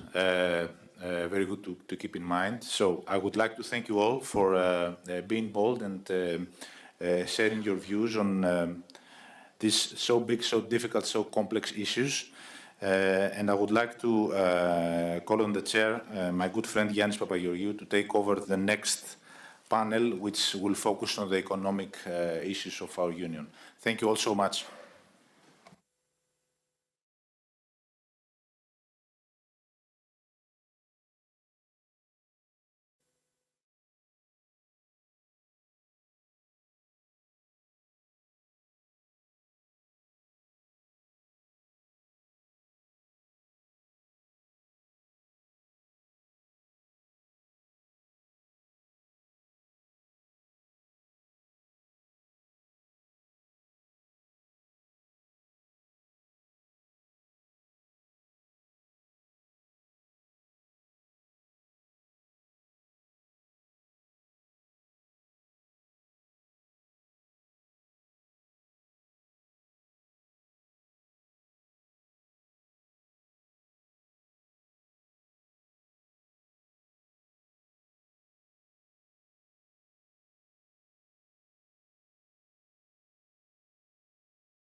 Παράκληση να έρθουμε όλοι μέσα, διότι αρχίζει η συζήτηση για... Please, a kind request to all participants to resume their seats because the second panel is about to begin. There are excellent panelists and moderator, and it is a very topical panel for our citizens and their everyday lives. So we will discuss the multi-annual financial framework, the LETA report, which is a political priority for the next day. And without further ado, I will give the floor to Yannis Papageorgiou, an author and an expert on the subject matter. Yannis, the floor is yours.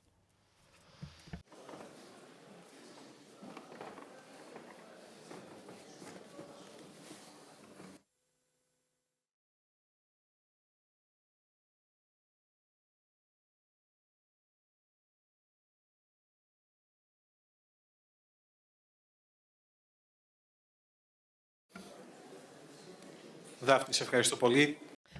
Thank you, Daphne. It's an honor being here, and as we don't have much time, actually, with too many topics, there is too little. We have too little time to talk about the single market, the MFF, the social cohesion, competitiveness, and challenges and dilemmas on technology, migration, climate crisis. So let me first of all introduce you our distinguished speakers, and welcome once more Ms. Bischoff, Gabriele Bischoff, President of the Spinelli Group and member of the European Parliament with the S&D. Dimitris Keridis, Professor, thank you for being with us. Member of the Hellenic Parliament with Nea Demokratia. Ms. Nadia Giannakopoulou, member of the Hellenic Parliament with PASOK, the S&D. Petros Kokalis, former member of the European Parliament with the Greens. Online, we have the chance to talk to Ms. Raquel García Hermida van der Valle. She is a member of the European Parliament with the Renew. And last but not least, Mr. Yannis Bournous, Vice President of the Party of the European Left and former member of the Hellenic Parliament with Syriza Party. Thank you very much for being here. As we don't have much time, I would kindly ask each one of you to speak for 2 or 3 minutes and share your main thoughts before letting me jump in and ask 1 or 2 questions. So, first of all, I would like to pass the floor to Mrs. Gabriele Bischoff, the President of the Spinelli Group. Actually, you are a kind of host today. Thank you very much.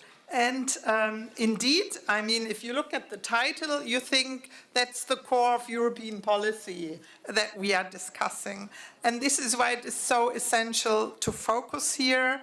And my focus will be, on one hand, on the current situation. We have seen, we have heard in what difficult times the European Union is, also because of geopolitical shifts. The globalization model as we knew it is passé, we know is history. The strategic autonomy was neglected too long. And then we had this brutal wake-up during when the war in Ukraine started, and since then. And this is why we really have to reshift our focus.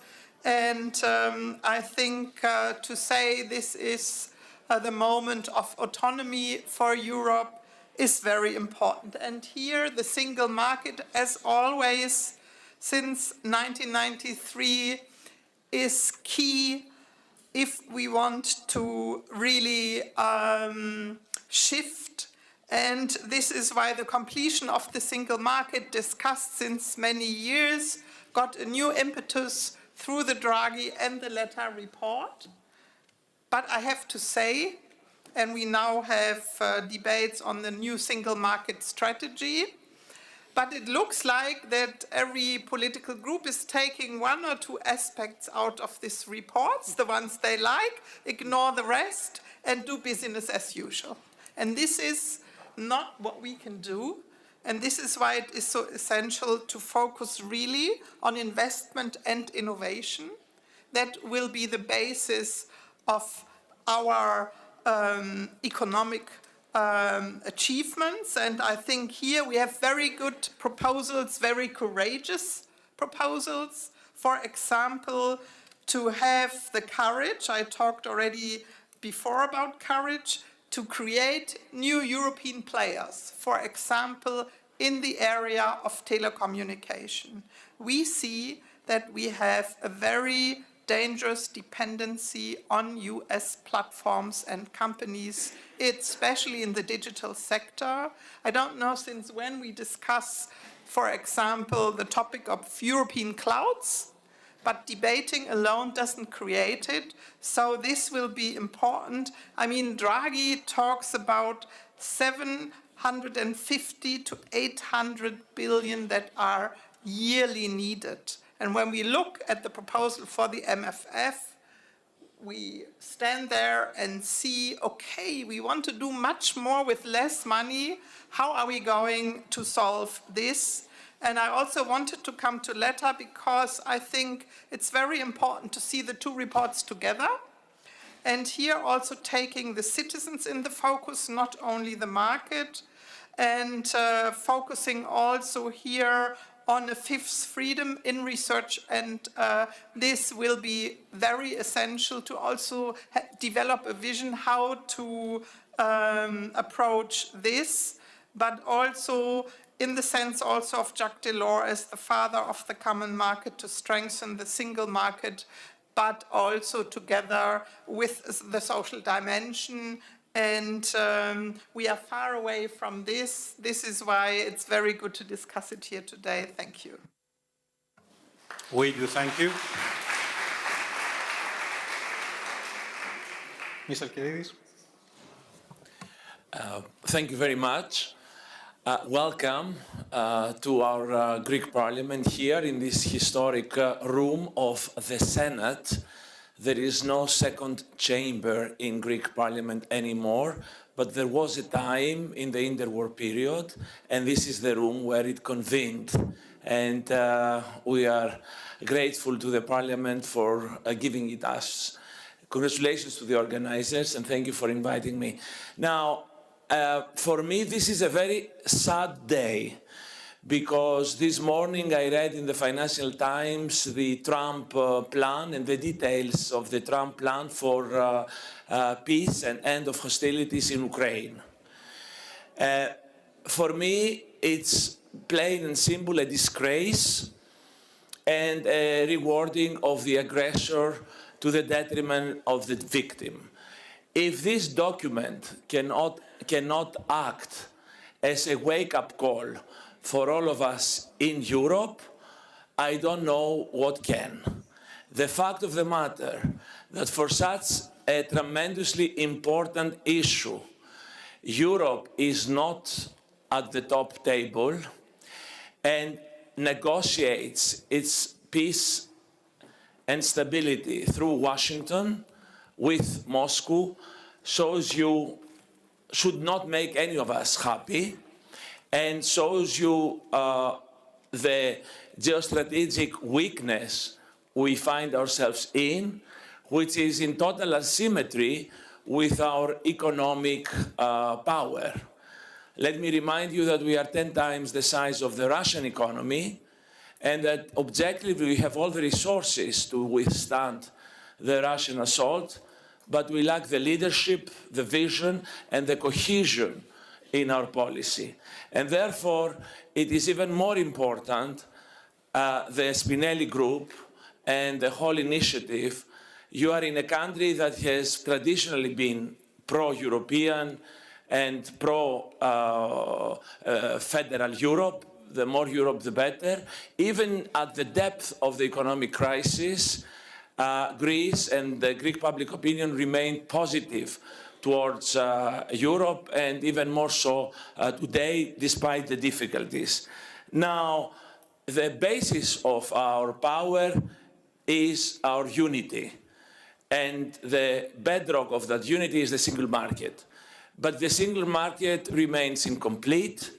It is mostly about goods, which is less than 20% of the economy these days, whereas 80% is services, and there the unification of the market has not proceeded as much.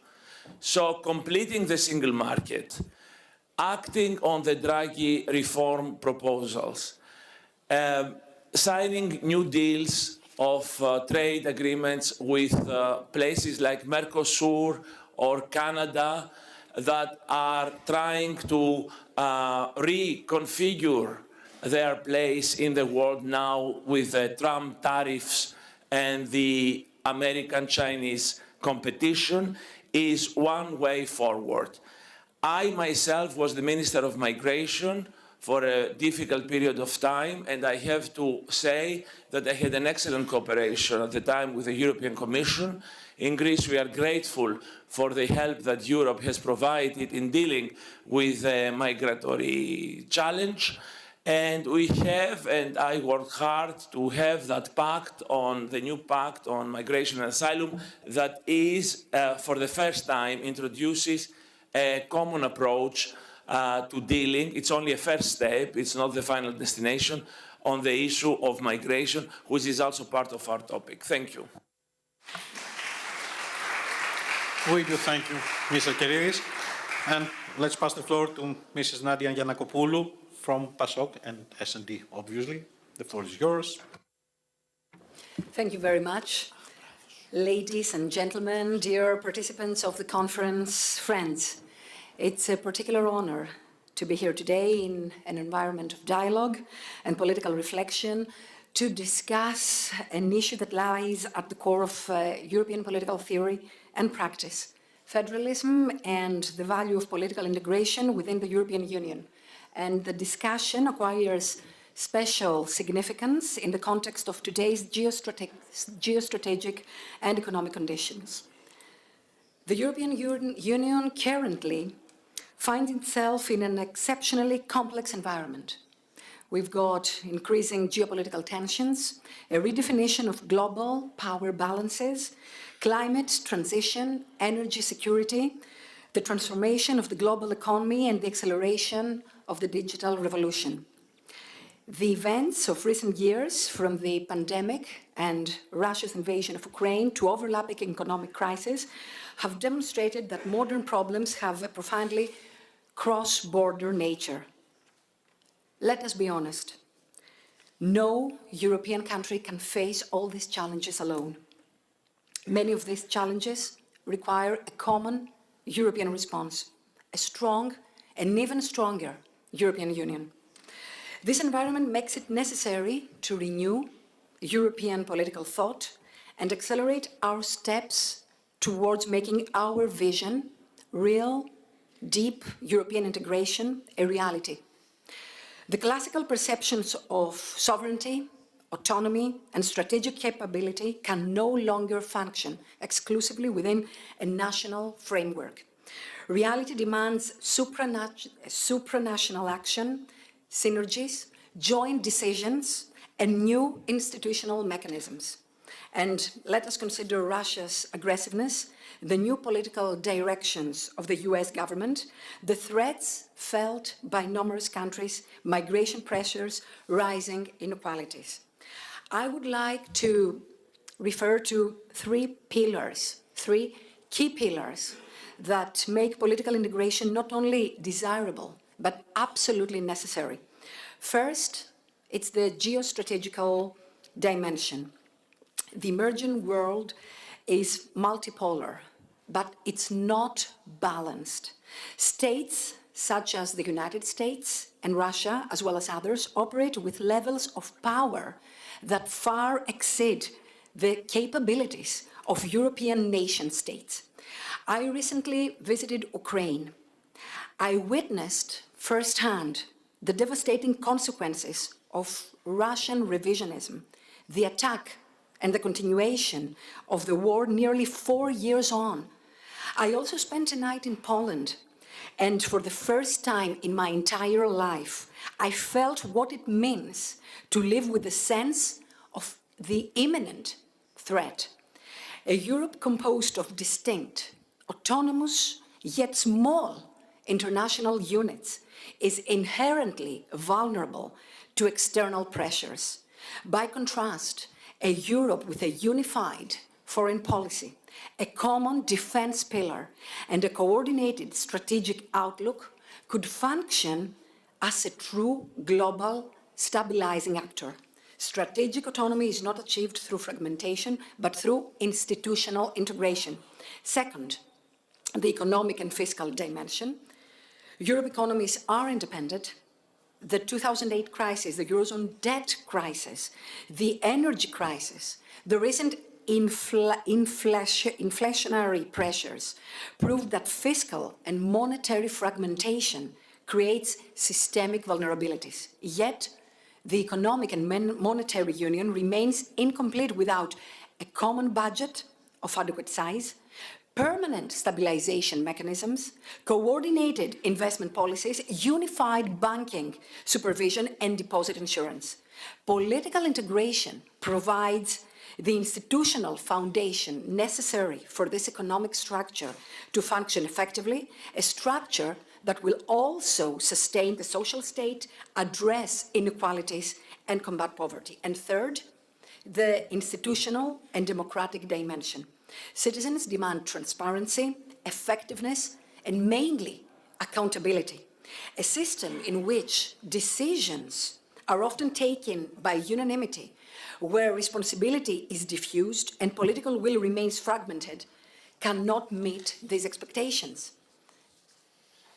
Political integration means strengthening the role of the European Parliament, a clear definition of executive authority, distinct competences at each level of governments, and empowering European democracy through the direct and meaningful participation of citizens.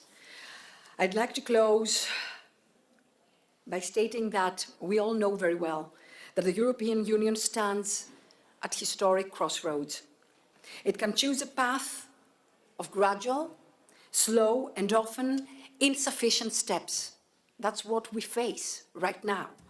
Or it can adopt a vision of a greater institutional ambition, an enhanced role for the Commission as an executive body, a revision of the treaties, abolition of unanimity in critical areas, a genuine common foreign and defense policy, a budget reflecting priorities of a federal system, a European public sphere that strengthens democratic legitimacy. This is not an unattainable political dream. It is a realistic plan, essential for Europe to maintain its ability to protect, support, and inspire its societies. Thank you very much.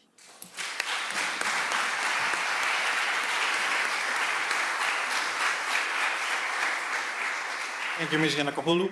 And we turn to the Greens. Mr. Kokkalis, the floor is yours. Thank you very much. Thank you to the Union of European Federalists and the Greek chapter for having me and holding this very, very interesting and important and critical conversation. I cannot help, coming from the climate debate and following COP30 these days in Belém, I cannot help to notice the similarities that this conversation is having to the climate conversation. We're talking about the cost of inaction, the inability to return to business as usual, the idea that things are larger than any single state, and the sense of urgency and being late. The question of, once you have to ask yourselves, how did we get here? And as you probably are following, the climate conversation is not going very well as well. So I'm very glad to hear and be part of this group, which really calls, like Daniel did before, for the fact that we have 16 years since we touched the treaties. The world has changed. The challenges are bigger, stronger, more urgent, and we need to change too. And there's a lot of space to talk about treaty changes, but I think that since now it is the security issue that is most pressing, and the very obvious remark by Domenec that if we're going to move into some sort of a defense union, hence political union, because always the idea of a military without a political command is a very, very bad idea. So to do that, we have to do faster steps towards the integration. It has been said that it's the bedrock is the single market. The Draghi report is a very concise and specific recommendation, but the movement towards the single market is being glacial, to put another climate metaphor. Glacial not in the rate of the Anthropocene melting of glaciers, but in the classical geological sense of very, very slow and imperceptible. So we have to move fast in terms of the single market, in terms of services, like Dimitri said, in terms of capital markets, in terms of tax homogenization among the different states instead of a tax competition. The single market must also be a single energy market to reduce bills here in the south. Must be an infrastructure single market in terms of railroads, grids, etc. also, and this leads us to the veto question, there needs to be a common industrial policy. And this common industrial policy cannot only be defense policy, because we see that the Draghi report calls for an 800 billion annual investment, which is coincidentally the same amount talked about the Rearm Euro program, and it's a little bit bigger than the RRF facility. The one thing is that the green industrial policy is the only policy that can safeguard competitiveness in Europe, a Europe that provides and innovates in green and digital products and services. I don't think we have a problem fighting or preventing Chinese imports of diesel cars. We have a problem of being flooded in all the areas of smart, green, 21st century economy policies. Now, it is really important to keep in mind how we came about the RRF. We came about the RRF when the European Union and the governments faced an imminent, immediate public health crisis, a crisis who many attribute, including our own EP services, attribute to biodiversity loss. At that point, we broke the taboo of common borrowing. And I think regarding the MFF, it is very critical that we realize that we're at such a point, we cannot go back, we cannot do more with less. We need to have a larger budget, a larger central budget. I don't want to call it the federal budget yet, I wish I could, but a larger central budget, which avoids the missteps of the renationalization of the so-called single country plan, which aims to integrate region cohesion and agricultural and CAP finance. I don't want to go further into how bad an idea this could be for a country like Greece, which is in the middle of an agricultural funding problem, and also has never had a proper deliberation for the RRF. But this is definitely the way to go down. So I really cannot stress more how much of an urgent moment this is for Europe, and the idea of, again, back to Daniel's point of either we have a deeper union or we risk losing the union. And then, of course, like Domenec said, nobody's big enough here. So thank you for having me here and looking forward to the questions.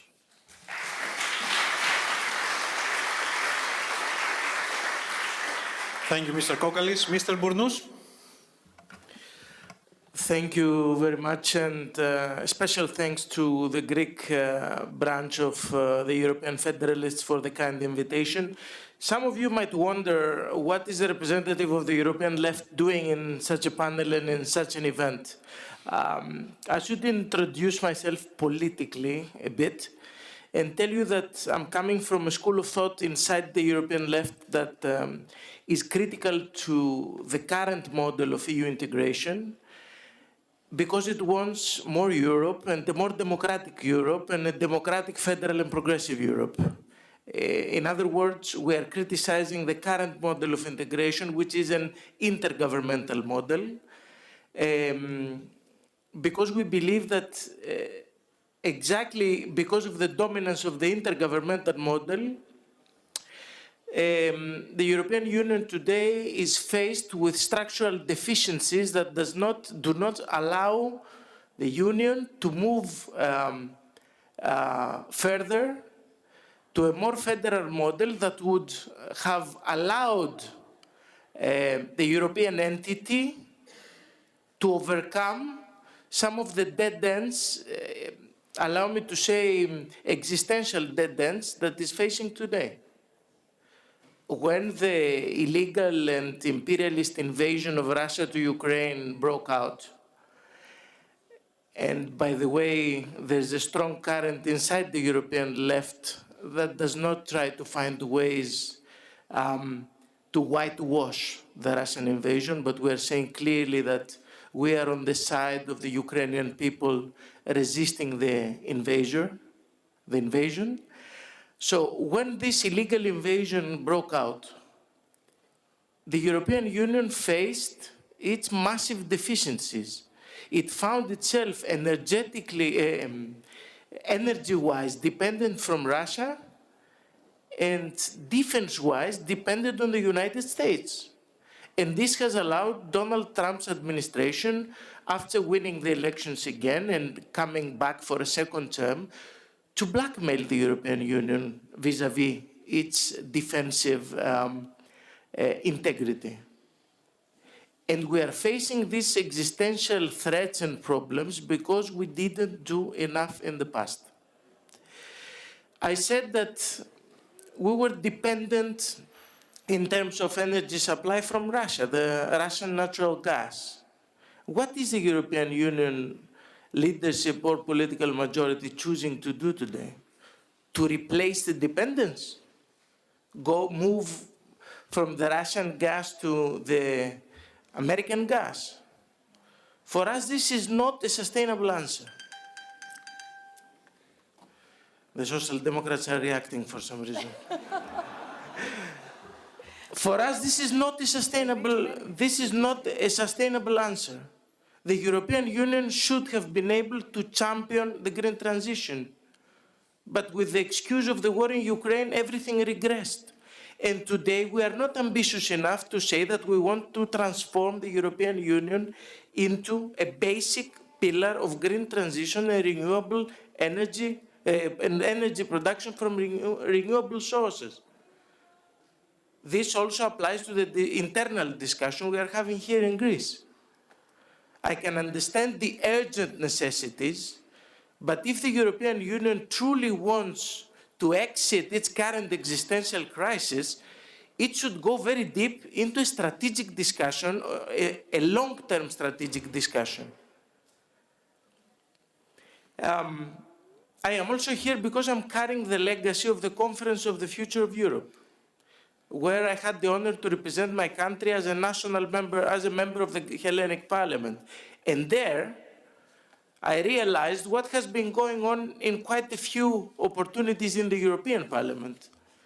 Because there, I realized that representatives of 5 different political families were able to sit down around the same table, offered by the Spinelli group, fight against the far right who wanted to cancel every perspective of the Conference on the Future of Europe, and give this fight with the civil society and end up with a very positive final resolution of this conference that, among other things, demands a treaty change.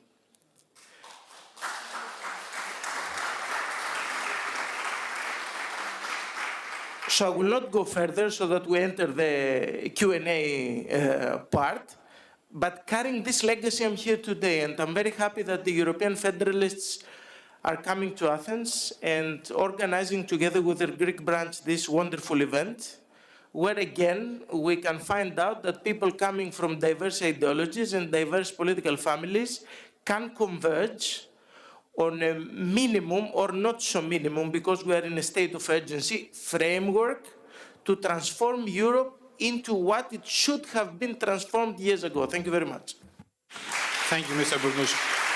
Actually, we are going to revert to the discussion about the majorities and how the majority, the traditional majority, is being developed within the parliament. But allow me to focus a bit on the next MFF.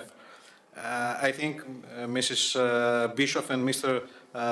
Kokalis mentioned that we are trying, according to the proposal that we are discussing right now, we are trying to do more with more or less the same money. This is one fact. A second fact is that we have to boost competitiveness, so we have came up with national plans that have to include. Sorry, yes, you are right, because I didn't have the right. Apologies, Mrs. van der Walle, which joins us online, and actually it was my mistake that I didn't introduce you earlier. Please do give us your initial remarks, and I will make my first question to you first. Apologies for that. We can't hear you, I think, right now.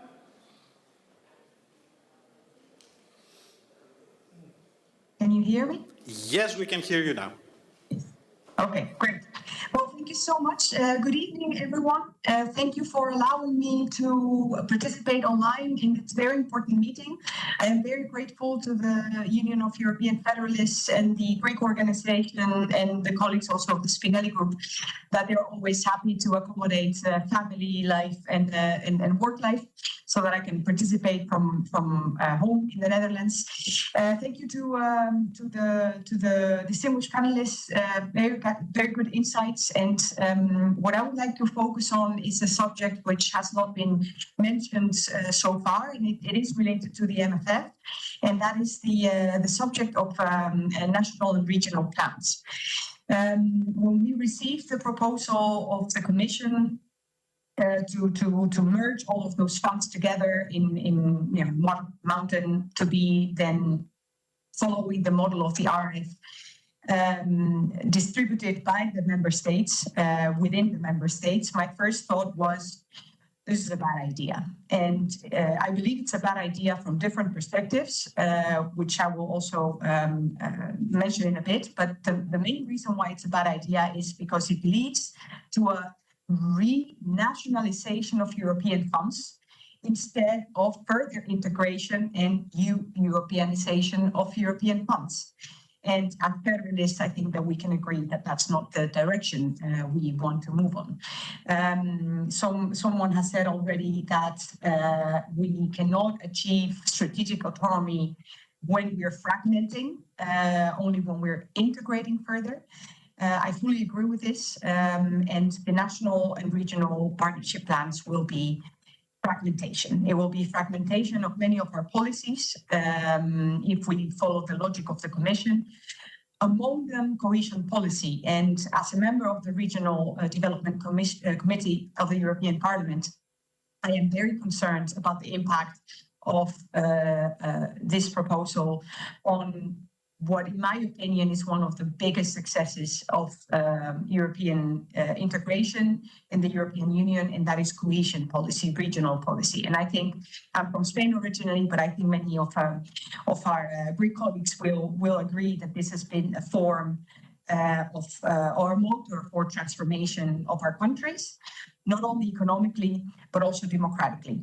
And I have, going back to Draghi, but specifically Letta says very clearly, the right to stay or the freedom to stay is something which we absolutely need to protect. We see everywhere in the European Union that some regions are falling behind.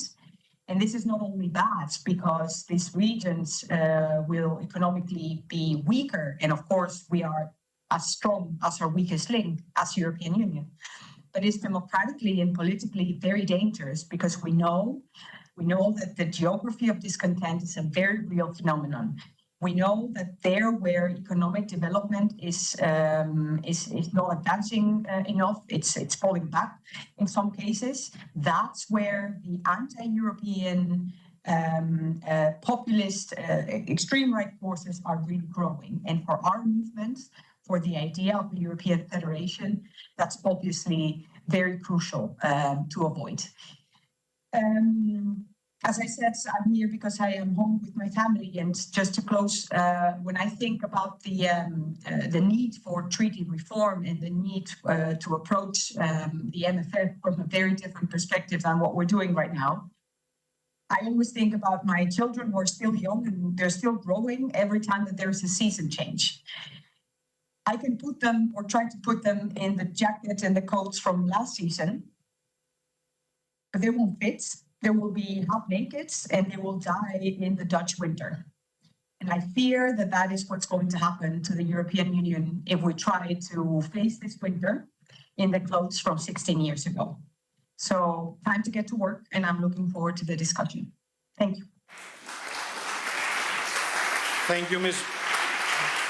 van der Walle. And trying to correct my mistake, allow me to ask you first, actually what you have already referred to the next MFF.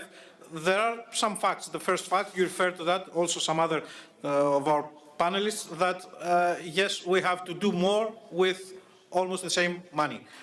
Secondly, we have one pillar common for the CAP resources and the regional funding.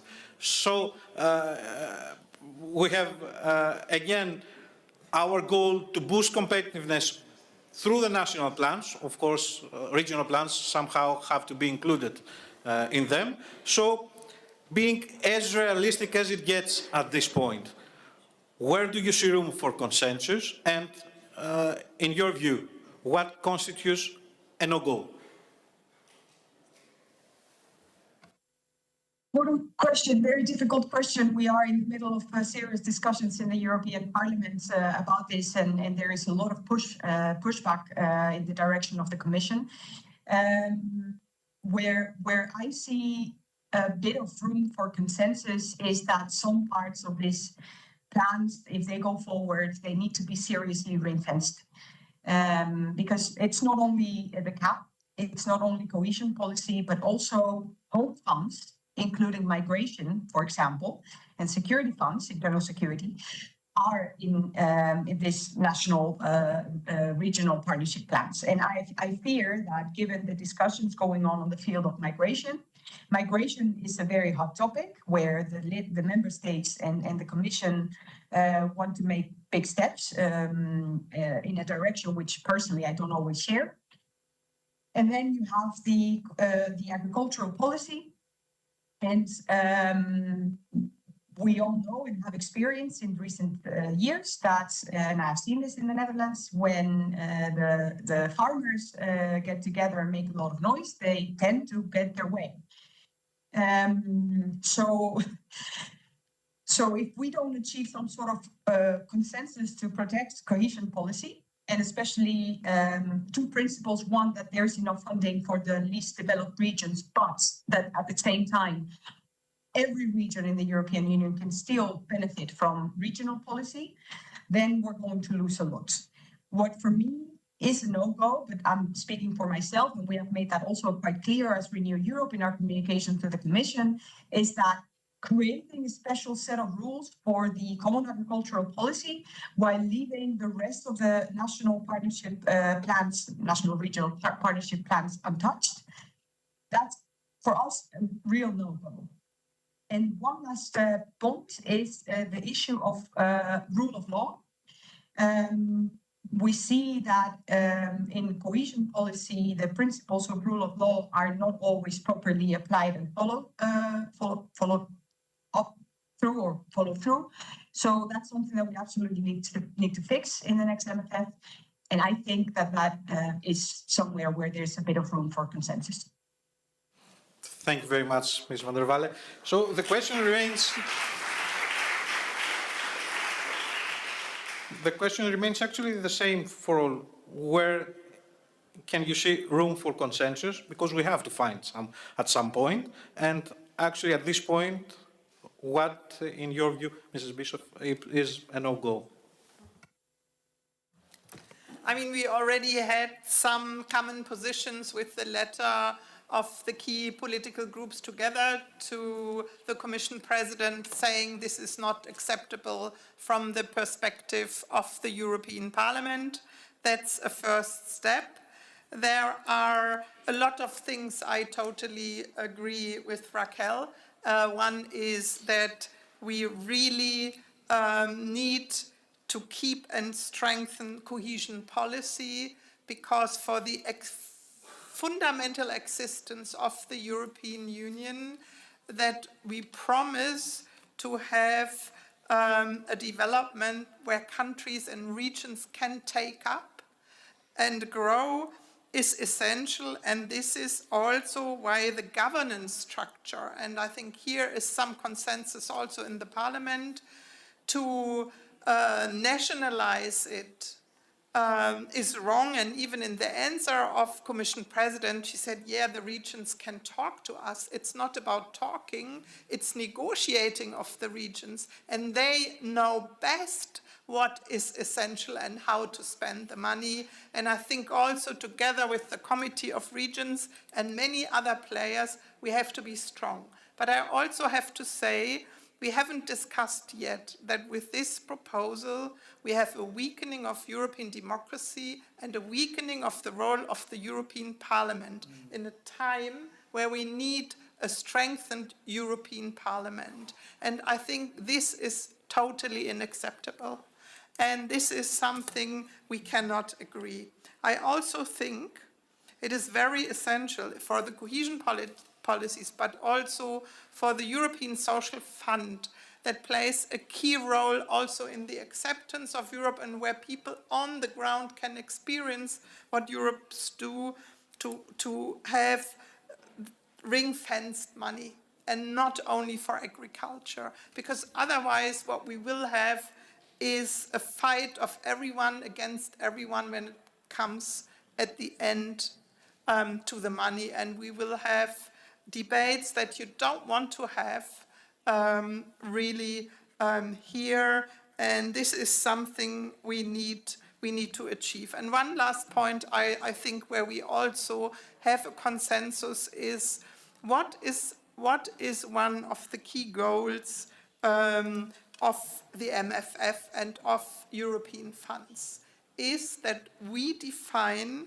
European goals and then we use also the funds to achieve it all over Europe. What we will have if we renationalize in a time where a lot of governments stand with the back to the wall regarding their households will be that everyone does what they think is the best, and this will weaken Europe because we will not have coherent policies to achieve the goals that Europe is promising to the citizens to achieve. Thank you. Thank you, Ms. Bishop. We have 2 trillion for 7 years. So can we build consensus after all, Mr. Kiridis? We have 2 trillions of euros for a period of, we are discussing, we have a debate. That's for a period of 7 years. So I think we can do anything, but we have to find a consensus. Your view? Well, there will be a lot of bickering, and I expect a very, very fierce battle now that agriculture needs to be restrained, the expenditure, and new expenses for defense and Ukraine are in order. So there will be a fight. My answer to how to proceed, however, speaking more broadly, if federalism is the goal, one needs to be realistic and accept what already is a tradition in the European Union, but continues to be quite an anathema to the fiercest, staunchest supporters of federalism, which is the multiple variable geometry. We must accept that not all members will follow, and in the various fields, some member states will take the lead. For example, in defense, I see Greece and France, together with a few in Poland and elsewhere, taking the lead. And then others will join later. Mind you, we have already done that with the 2 biggest achievements of the last 40 years, 30 years, which is on the one hand the euro. Not all EU member states belong to the euro, but the euro has expanded its membership of the years and will continue to expand its membership, and Schengen, which is also doesn't include all EU member states. So this was an anathema, especially in Greece, because the Greeks, we were always afraid that we will be excluded from the core of Europe, allowing others to proceed further and deeper. Now that we have regained some of our self-confidence, and now that Greece is back, and we are doing much better than in the past. I think we can be more open to this kind of more flexible federalism that Draghi himself in his famous report proposes as a way to overcome the continuous resistance of places like Hungary under Orban. Hungary will have elections in April, and hopefully he might be replaced. We'll see. And other states that see things differently. So let's continue on that path of federalism and unity, which is the only way not only to prosper, but even to survive in this very fierce international world, global disorder we live in, with China on the one side and America on the other, but also have an understanding of the realities on the ground and be practical and realistic about what is achievable and what is not. Thank you.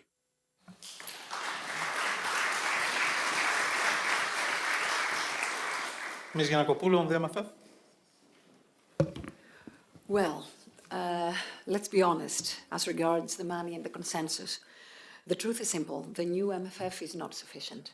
And Europe cannot face all these massive new challenges that we all talked about the defense, innovation, cohesion, green transition, with a budget which is actually stuck at 1% of EU GDP.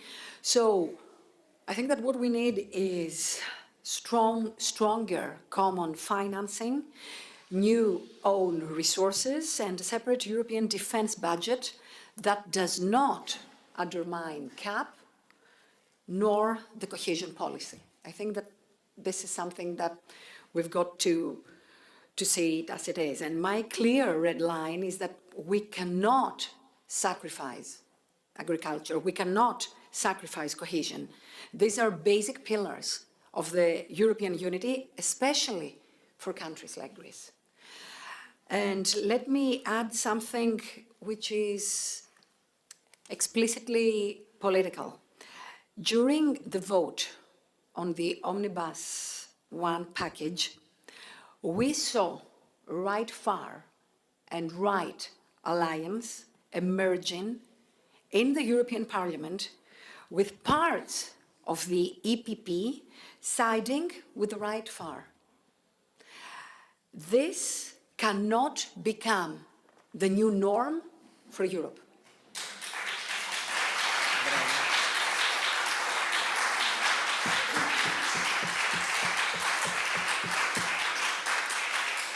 Europe must move forward, not backwards. And the answer is clear: more Europe, a Europe that protects, a Europe that competes, a Europe that leads, a Europe on the path to a true European federation.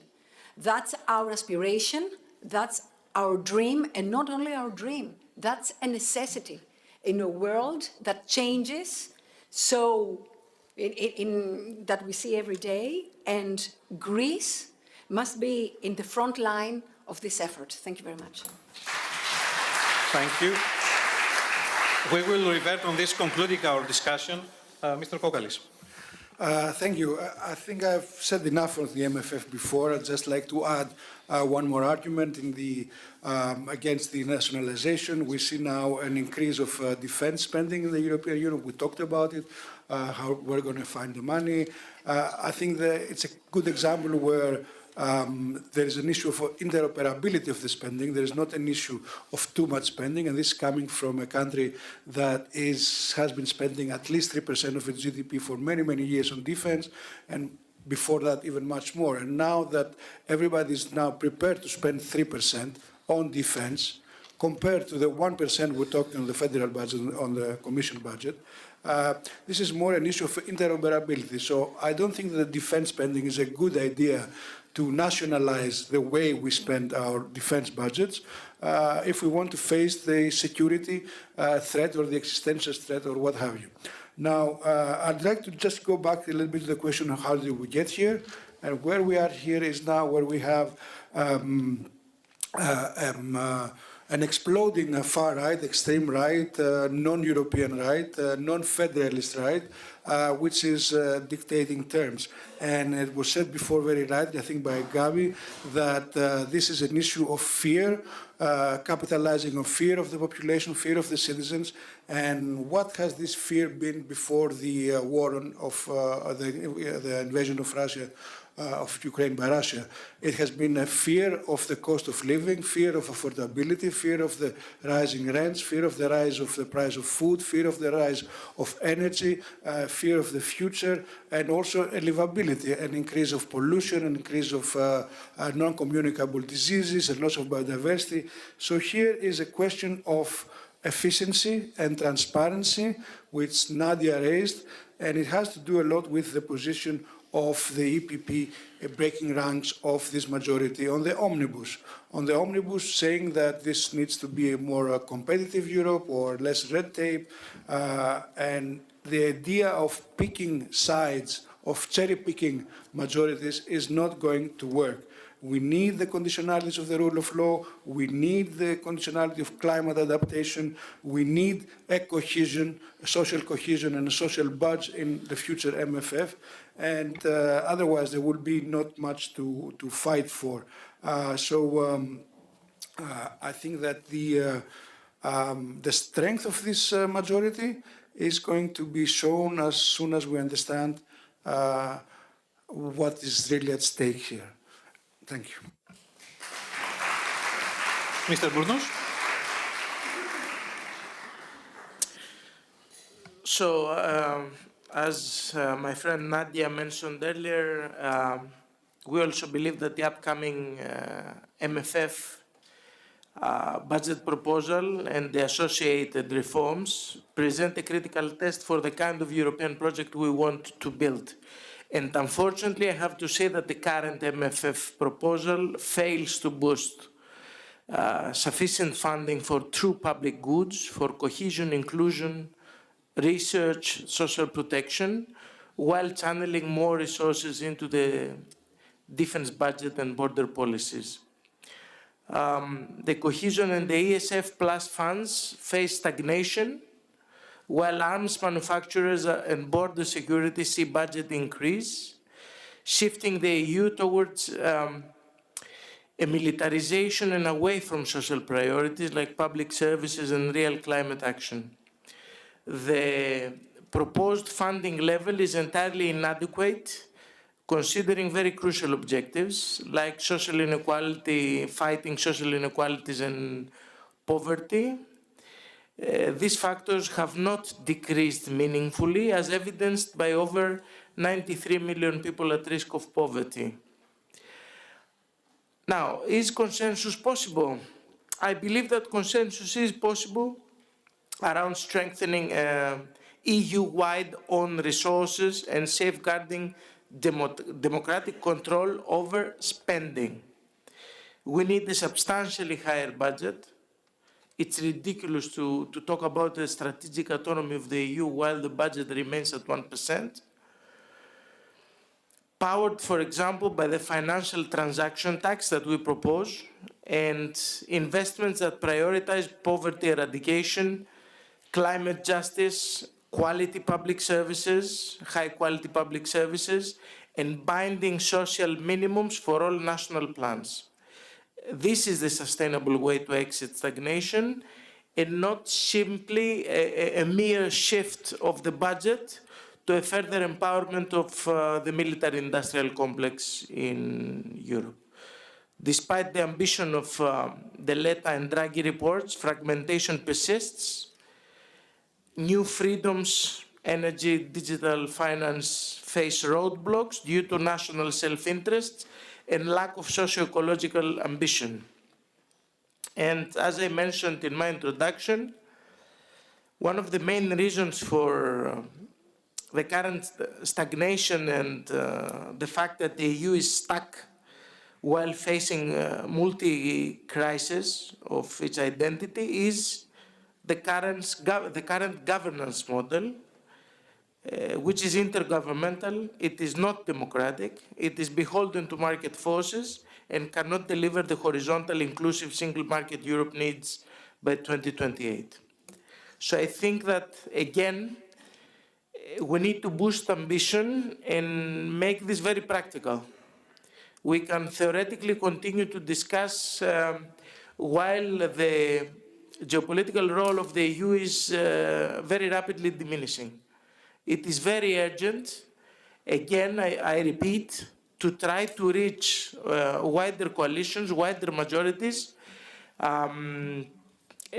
formed around a very urgent framework of real social cohesion in the European Union, because a part of the autonomy of the European project has to do and lies on the social cohesion of its citizens and its peoples who are currently very alienated by any notion and any idea of European integration. Thank you.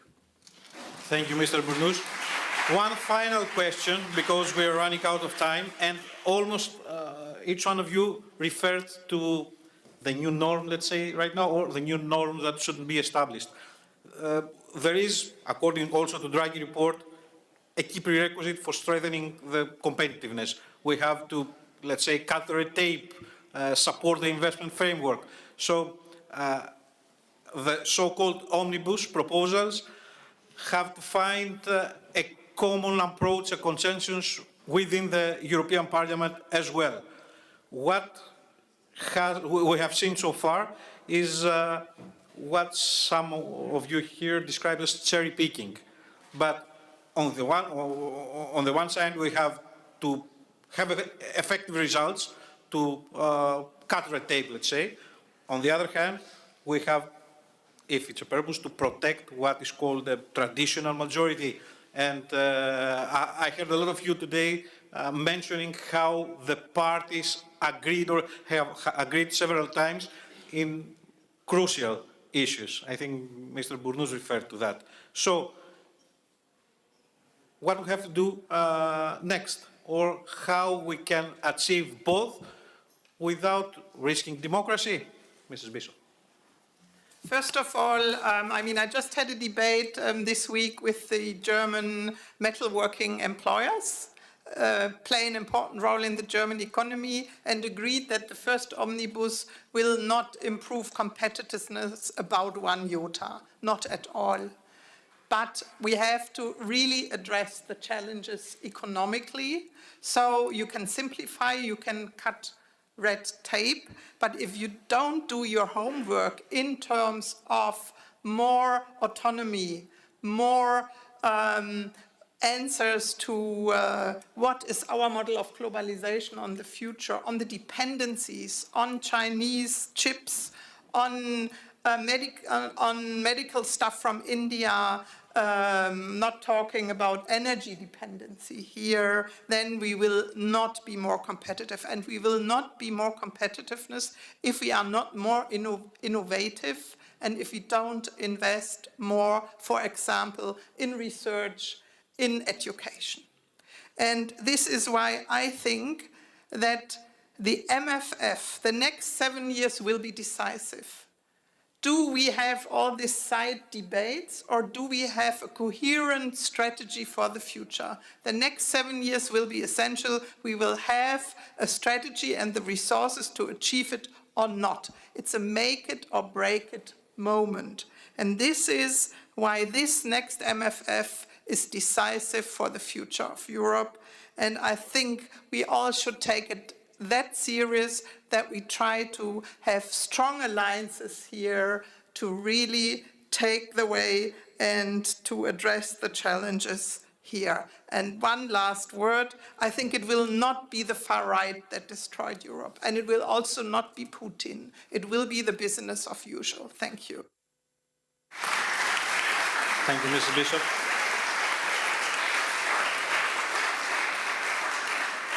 Mr. Keridis. I like that. Business as usual, yes, and I agree, totally agree. I think European center, European mainstream parties need to rethink this business as usual approach, need to rethink who they send to Brussels, because I think the quality of the leadership of the European institution is lacking these days. This includes my country, Greece, as well. And we should do definitely more on fighting red tape. The more we talk about fighting, the more the red tape increases, by the way. Yeah, it's a very long agenda. I don't want to take more time. Again, thank you very much for coming, those who came from abroad and from outside Athens to Athens for this important meeting. And I hope you have a joyful weekend in our capital. Thank you.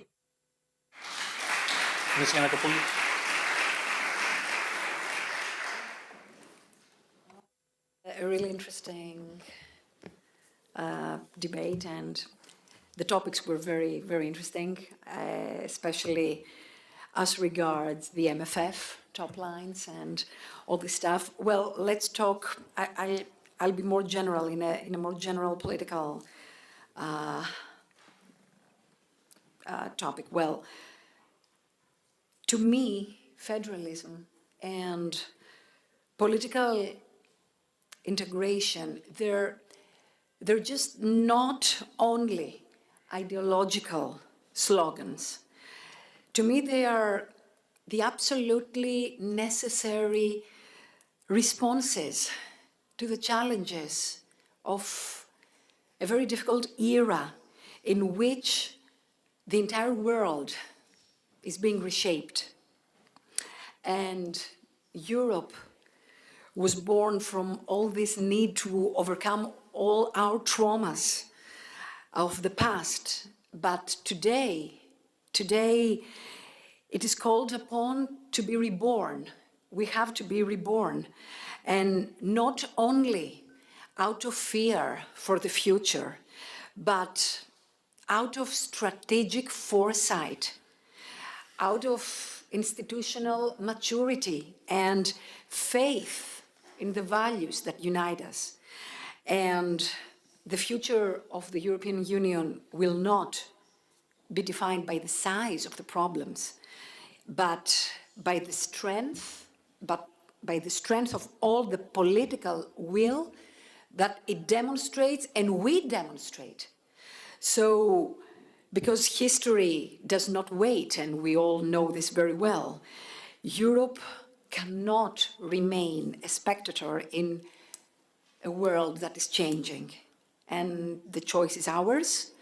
It's either we move forward, fragmented and weak, or we advance united, with confidence, with vision, towards a fully integrated political union. Thank you.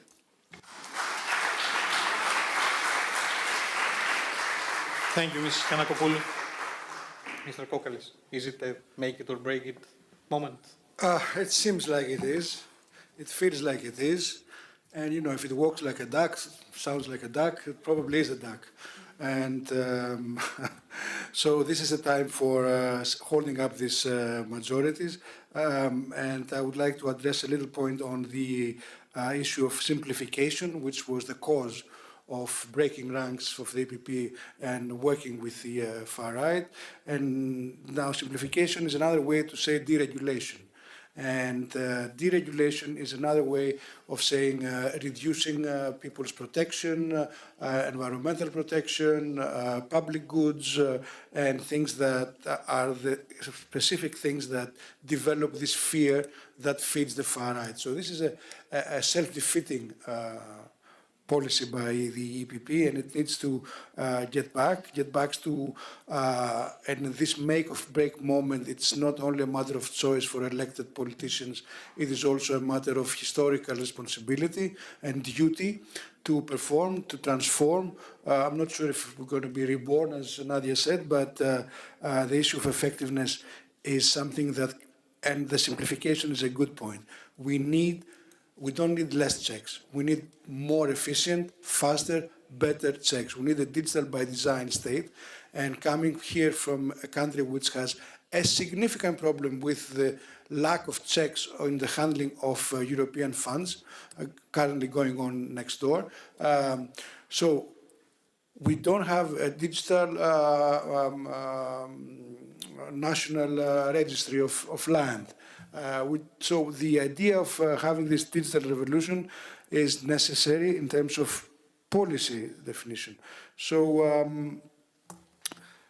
now, on competitiveness, in this make-or-break moment, we cannot bet on 19th century and 20th century technologies. We cannot talk about coal. I do not see anything innovative coming out of diesel. I haven't seen an innovative diesel car in ages. So competitiveness for us, it's very clear that it has to be green, digital, with safeguard of public goods and social cohesion. Thank you. Thank you, Mr. Kokkalis. And let's go online for the final statements from Mrs. van der Wallen. The floor is yours. Thank you so much. Thank you for the very interesting discussion. Look, I would like to leave this on a positive note.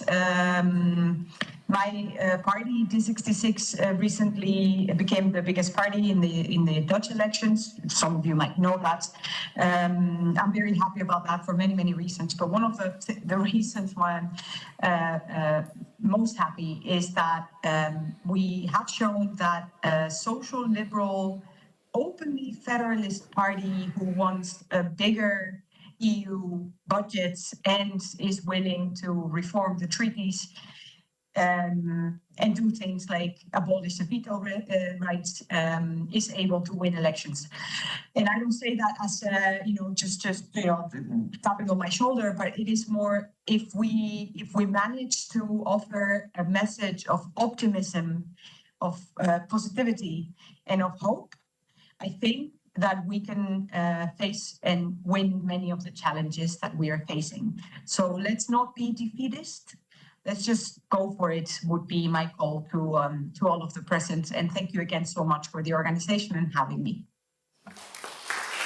Thank you very much for your optimism and your patience as well. Mr. Bourdos.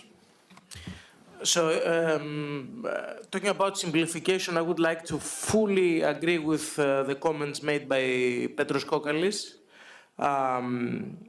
We need to simplify things in order to make EU investment accessible, especially for small and medium enterprises and public beneficiaries. But this cannot come in the expense of deregulation or the expense of social protection. The current omnibus proposals show that while some red tape can be reduced, most barriers stem from political choices and not technical complexity. A real simplification must come with transparency. Petros explained earlier that you are visiting a country with thorough problems on this issue. Democratic oversight and retention of key controls over social environmental standards. Exactly the opposite of what happened, for example, with the decision of the Commission to scrap its patents reform file, supposedly to cut red tape, which led to a decision by a majority of the Legal Affairs Committee of the European Parliament to sue the Commission for this move. And by the way, there's currently an attempt by a majority formed by the EPP and the far-right groups to postpone the discussion in the plenary and eventually block the decision of the Legal Affairs Committee to sue the Commission. Talking about majorities, that, as I just explained, the traditional majority in the European Parliament is very vulnerable from time to time. Divisions over defense, migration, economic policy have made progressive coalitions on social environmental files harder to sustain. And while we all acknowledge that this is quite difficult to build, it is quite difficult to build consensus on a number of hot potatoes, our common experience, as I mentioned in the beginning, in the Conference on the Future of Europe, proved that there is space for convergence and the formation of widest possible majorities consisting of democratic federalist forces. This, as I told you, allowed us to beat the far right in the conference and formulate a final resolution that is really progressive and puts forward very demanding reforms, basically expressed by the civil society that participated in that conference. And my final comment is that while discussing about the formation of such majorities coming from the European left, I envision and fight for a more federalist and less ethnocentric left that can very well contribute to a minimum framework for social progress, sustainable growth and cohesion, less bureaucracy, more transparency and accountability of European institutions. And I firmly believe that we can enlarge legislative alliances as long as they are built on fundamental socio-ecological goals that people can understand and can see themselves reflected in. There are many cases when we achieved this in the European Parliament, and I believe that such cases can be multiplied in the future because it is an urgent necessity. Thank you all for joining us. Thank you, each one of you, for our discussion today. I don't know if Daphne wants to make a conclusion statement or finalize it. Thank you so much for your kind invitation, Daphne.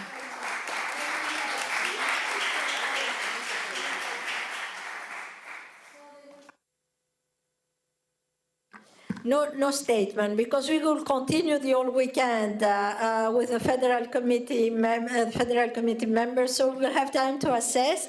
I would like to say a big thank you very much for your time, because it was a long discussion, very rich. So we will have now a glass of wine coming from the north part of Greece, where we celebrate the Europe Day, and we have a very strong team in the West Macedonia. And I would like to invite you to enjoy this drink coming from one region, very rich region, and it's really good to give rendezvous for the next big discussion in the Greek Parliament, when we have to celebrate the creation of a Spinelli group in the Greek Parliament. This is our goal.